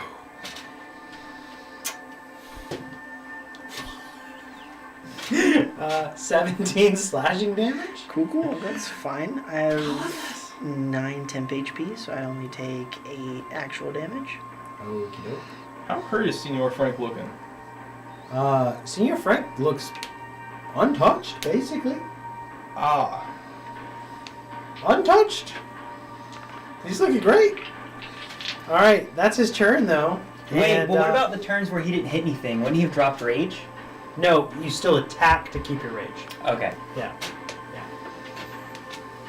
Alright, Boot, you're up. War of attrition. I'm getting really frustrated with We're 3 rounds left on Blessing Sanctuary, and this Bane. low damage. 3. It lasts for 10 rounds. right. I And thought we just we were get only. through- I thought this was round 5. Okay, that's round 5. So what I'll do is I'm gonna grab my switch to my rapier. Sorry, it's round 6, so we'd have 4 rounds left. I'm gonna switch to my rapier, climb about 5 feet down the building, and then jump down on top of him with my rapier and try to stab him Okay. Is that what you normal attack roll or what? I'm gonna say, because of the flare of this, I'm giving you advantage on this attack. Nice. Okay. As he's very fixated on his target. He's not ready for the above attack here. I think that's a 20. Yeah, so 20 to hit. That'll hit. Oh, and sorry, that's not a rapier, it's a short sword. 3d6? Yeah, it's 2d6 because it's one sneak attack and 1d6. Oh, okay. The ones, man. That is 8 slashing damage. 8. Alright. Reduced to 4. But yeah, so I'll come down with the short sword, like, into him, and then kind of, like, repel off and back, so I'm, like, behind him. Alright. He'll And just be then- right there, smack dab behind him. Yeah. And Alright. then that's my turn. Alright. He sees you land and hit, looks back over to you. He's set on taking out this, what seems to be more formidable foe. He's not taking you as seriously. And he's overly frustrated at this one. So, wisdom save to hit. Yep. No, you're up first. You're up first. Because after boot, he gives you. sick. You get 4 temp HP at the end of your turn. Your rinse and repeat, still dodge? Yeah. Alright, there you go. And Roll me that wisdom save. Huh. That is a fail. Alrighty. Roll that d4. Take 3 psychic damage Okay. and disadvantage. Alright. He's going to wisdom check. That's a fail. Fail. Fail. We can't hit you. get out of here. And now we go back to boots. Eventually, it will drop. Yeah, it's fine. I am just going to... So I'll stow my shield and use my bonus action to pull out a club. It's just a regular wooden club. And then, because I have a short sword and they're both light, I'll make 2 attacks. Okay. Wait, Nice. no I can't because if I use my bonus action. So, never mind, because I would have to use my bonus action to switch. So never mind, I'll just attack with a short sword to seal that. Okay. I don't think it's going to change the damage much anyways. We're flanking, so there's no +2. advantage on him, but I would have flanking, so +2. Plus Well, there's D4 advantage. for He's reckless bless. attacking. Oh, Yeah, he's oh, reckless true. attacking. Yeah. That's better. Alright, that's like a 24. We had already had advantage from the jump before, so. Oh, would I? Because of the reckless from last time, so I just didn't Oh, okay. count that here. So no, Uh, everything's good. yeah, it's gonna be, I think, 7 slashing damage. 7 slashing damage. Oh, sorry, sneak attack die. 8 slashing damage. 8 reduced to 4. These dice are terrible. They're cursing you. A lot of ones. Rinse Yeah, and it's repeat. gross. Yep. Fail. Alrighty. 1. You 1. have- Alright. What was your temp HP? 4. at? You're up to 7 instead of 4. And I'm also He at fails on the 7. first wisdom save, Sick. fails on the second, and fails on the third. Sick. Do you already have temp HP? Yeah, I have 8, so Sick. I have a Then lot. you're good. Alrighty then. Back to boot. Yeah. So we have 2 That might- rounds left. 2 rounds up. 21 hit. 21 will hit. Oh, 9 slashing Oh, damage. nice. That's alright. better. Reduced to 5. Yeah. Yep. I think. So I don't think we round down. Right? Right. We do. Uh, Right? For a barbarian, you would do what was best for the barbarian, so you would take 4 rather than Yeah. 5, right? Yeah. Because that's how you would Yeah. do a player barbarian. yeah. Okay. Alright. And then we kick back to Bookkeeper. Same thing? Wisdom save. He succeeds this time. Youch. Even with the bane. Alrighty. Sick. You're at 8. I'm at 9. First And wisdom you save stay fail. where you're at. Second one is a success. Cool. So he gets an attack. Third wisdom saving throw is a fail. So 1 attack here. Made at a straight roll. That is a 18 That Nope. hits. Hang on, let me add Bane. 14. Does Ooh, not that hit. 4. I'm great though. All right. Boop. It's like 24. 8 slashing damage. It hurts. It hurts. So many low DC, but I rolled a lot in Yeah. 20s, so I guess I can't. He's failed how many times? For almost a minute straight. Oh. Is there any way I can intimidate him into the try to think this is futile? It's possible, but he is a barbarian. He's a barbarian, It's possible. but it's possible. Okay. 5% chance.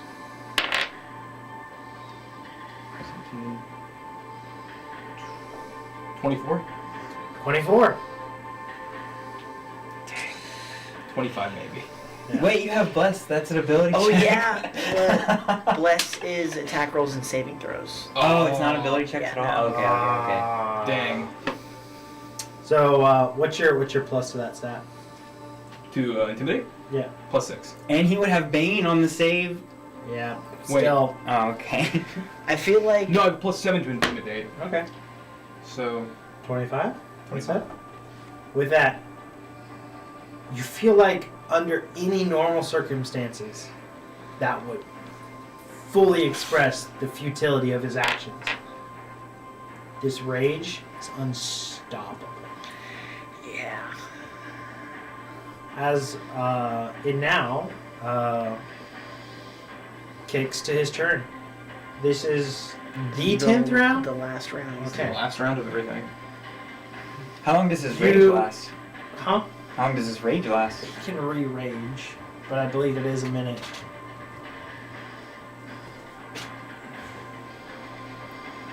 That's all I got, man. I'm level 3 with a short sword. Yep. I'm only doing a little bit of damage. Yeah, it lasts for 1 minute, but he can re-rage. But it will take a point of exhaustion because of the berserker. Mm-hmm. That's disadvantage on attack rolls, isn't it? Is it? Never remember. One Think it's level of ability exhaustion. checks? Yeah, It I is think it's- ability checks. Disadvantage on ability checks. I see. So. Okay. Yeah, he would suffer 1 level at the end of this turn, but he will re-rage and then be back into that. So. Yeah, that is how that works.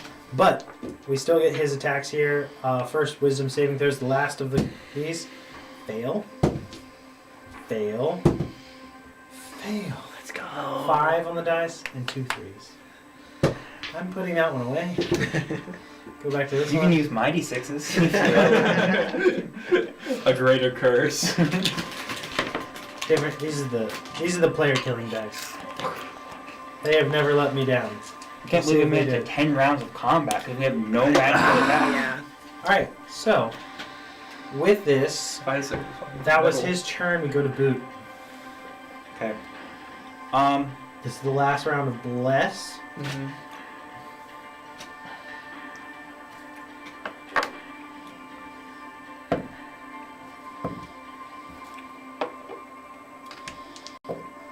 That's better. Technically, next round would be the last of Bless.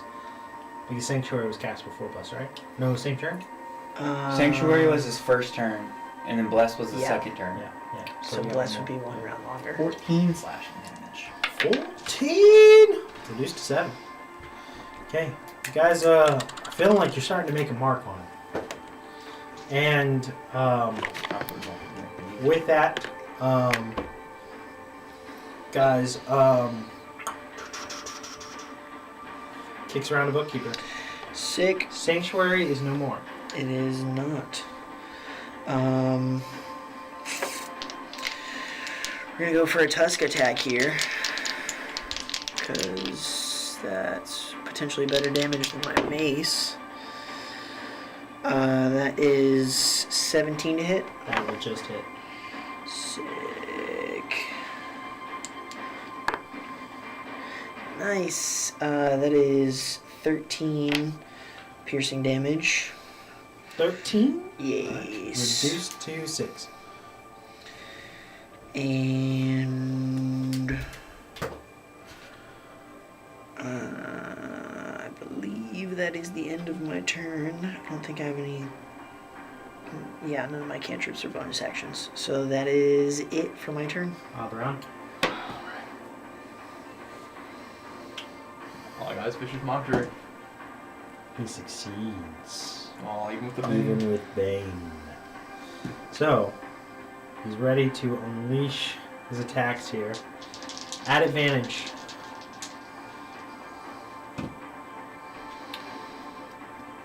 That is a 24 to hit. Yep. Second attack. A 18. Mm-hmm. And a 24 to hit. Cool. 17 damage on the first one. 12 damage on the second one. Okay. And 8 damage on the third. There it is. I'm unconscious. He goes down. Frank the Tank. You just see burst of rage coming from him. Actually, being the 10th round now, right? No, now his rage would drop because it was about the same because he did it at the same time as Bless. So at least next time he'll only be able to attack twice, not 3 times. So, but he does get that last attack, dropping you,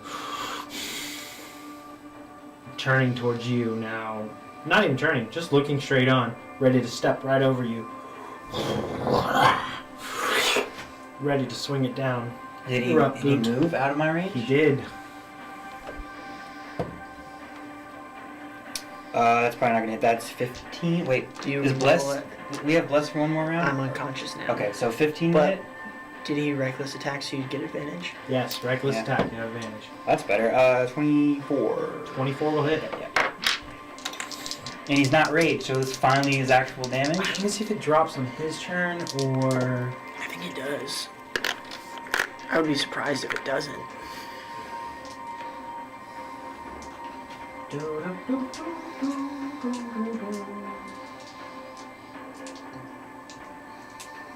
Yeah, no. It's out. He's no rage, so this would be full damage. Okay. I just forgot whatever. I think it's 14. 14. Yeah. Nice. Okay. Let's see what happens.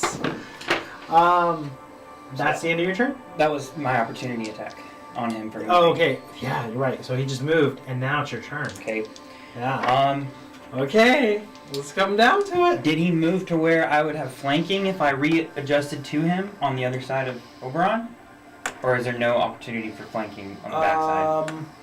Just by you closing the distance, they're still flanking. So you'd have +2 here. Okay. It's still advantage because it was reckless attack. Okay. Oh, that's not good. That's better. 20? 20. Good. And that's another 8 slashing damage. Yeah. Still up. That's rough. And that's full damage with that 8. We kick over to Averon. Actually, Yeah. Death save. there are rolling saves behind the DM screen. Into the box. It's fine. The box. You just gotta roll a natural 20. Yeah. Okay. So you guys don't know the result. Keeps the drama. How hurt is Frank Auburn. looking now? Frank's looking rough. He's looking rough. He's looking rough. For the first time in this, you actually think there's a chance. Gonna try to dagger the throat. Ooh. We're flanking? Yep, plus Oh, 2. plus and advantage advantage. because He's he reckless. reckless. Okay, cool. That's bad. So +2, so 7. 16? 16? Yeah, yeah. Didn't expect it would, yeah. Unfortunately I rolled not. really bad. Just misses. I was gonna say, I think 17's his AC. As it is now his turn. Reckless attack. He's gonna rage first. Reckless attack. That is a 17. That hits. Second attack. That's a 22. That hits. Jesus. 10 damage on the first. Okay. And that would be 9 damage on the second. Both slashing as it. Don't forget your I temp ate HP. 10, so how much damage in total? That was 10 and 9, right? Yeah. Yeah. Barely up. Boom. Can you do it? I'm thinking about getting back on the roof in case they both go down. But I won't. I'll do it again. I'm gonna attack him. Oh, that's a 19. It wasn't quite a crit, but it was so close. 25. That'll hit. Ooh, that's good. 13 slashing damage. Reduced to 6. Is that enough? No, sir. Then I guess I will. If he takes the attack of opportunity, he's gonna have advantage. That's it. That's my turn. Alrighty. So, it is That's another death save for me. your turn, buddy. That's fine. Oh, no. Oh, you missed the box. Alright. Think that way? Okay. Where is it? Yeah, because it wouldn't be the other way. It would be that way. So that's- Yeah. I was That's like, hard to read for some reason. Yeah. Alright. Now, Auburn. Dagger in hand. How far across is this? Like the canal here? Every bit of 40 feet. 40 feet. Yeah, every bit of it. Alright. So you've got easily 20, 25 feet to this boat over here on the other side.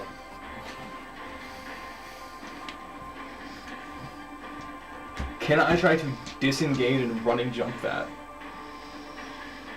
Yeah. So What you would you use like an to roll? action to disengage, and you're running to jump and head for that side. Yes. Another one better, if you want, you can disengage and jump more easily onto this and then try to go that way. Okay, I'll do that, yeah. But still roll an athletics check. That way you're not jumping the span, you're That is jumping a from boat to 12. boat. So you dash past him, dipping under the great axe swing as he swings for you, your disengage action working very well. You hop onto the first one, and the boat is rather shaky under you as your weight hits the tip of the boat and it keels down, and you're like, oh, this is not as balanced as it should be. You almost lose it and go for a swim, but you just managed to make it onto the other boat. You're there, dagger in hand, and back to the path. I look at him. There's a slight hesitation in his eyes to try to jump the span with the water, and seeing the boat dip under your weight, he quickly turns towards you. And looking at the feline behind him, he is going to make his swings. That's really bad. Is this the a last 15 round of to hit? Bane? Bane will still be up, by the way. Actually, one second, I need the concentration checks. Oh yeah, against a 10 and 9, so two of those. And are there any bonuses? You just have to beat a Your 10. con It's save. your, con yeah, it's your save. con save. Okay, so pass. Ah! In the trough reroll. Yeah. 2 passes. All right. Nice. Barely. You hold it. So first one doesn't hit. Okay. Second attack. Natural 20. With I guess Bane wouldn't matter. Nope.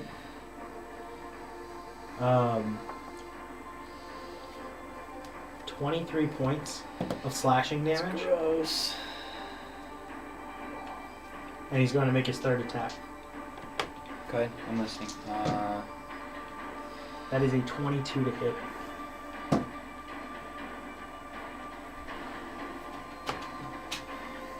Yeah. 14 points of slashing damage. That's exactly what it needed. Oh, that hurts. Second goes down.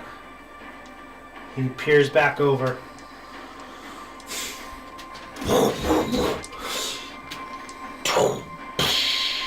The splash of the boat. It nearly almost dips the boat below the water level, sinking the front of this little boat, but it just balances back out.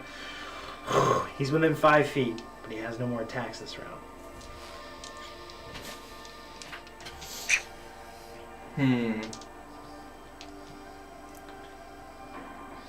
What is the shove action? Is it a bonus action? It is a action to attack, Okay. and it is a contested athletics roll. No, shove. I thought we looked. Shove was the AC, or like grapple is contested and shove is AC. I thought. No, it's a contested. You use your attack action to shove, Oh, okay. but it's a contested check between the two of you. It's gonna be rough. He's raging. Yeah. Yeah, I need like a double nat 20 basically to do that for him. Yeah, and it would push him 5 feet away. I push him in the water. Yeah, yeah. But You'd have to move and push. So, but it's possible, just not very likely because he has advantage on the roll. yeah. And he seems very strong. That's just attack him. Like he's if you don't kill him, it's over. He has better movement than you. Can I just try to vicious mockery in his face? Yeah, what do you say in this moment? You have 2 down. I expected more out of you. You're a lot weaker than you think, Frank. That's all I say. And this will be the last turn of my Bane. So 10 minus 2. That's a fail. Because his plus is not enough. 2 psychic damage. 2 psychic damage. As he looks down at you and snorts and goes, "Not what I expected of you." 18 to hit. Hits. Wait, wouldn't he have it would be a straight roll, right? Actually, yeah. Straight, Because- straight roll because Straight Vicious roll. mockery.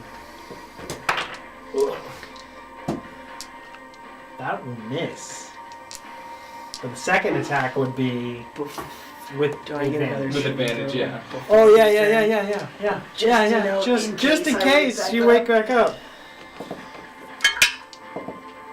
Nope. I don't wake up. It's fine. This is with advantage though. Okay. You rolled a 4 and a 5. So My AC is 15. there's no shot. Yeah. no Okay. shot. Last attack. Last attack. That's a 16. That hits. Wait, Bane, right? No, it ended No, last turn. okay, okay. That was the last turn of it. 14 slash Yeah. damage. I'm down. As this drops, everything goes dark for the likes of everybody. Do you want death saving throws from me at all, or? I am needing death saving throws, but we will get to those off screen, and we'll figure out what happens next time we play. Thank you guys for watching. Thank you guys for playing.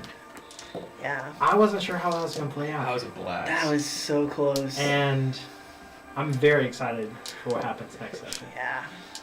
Thank you guys, and we'll see y'all next time.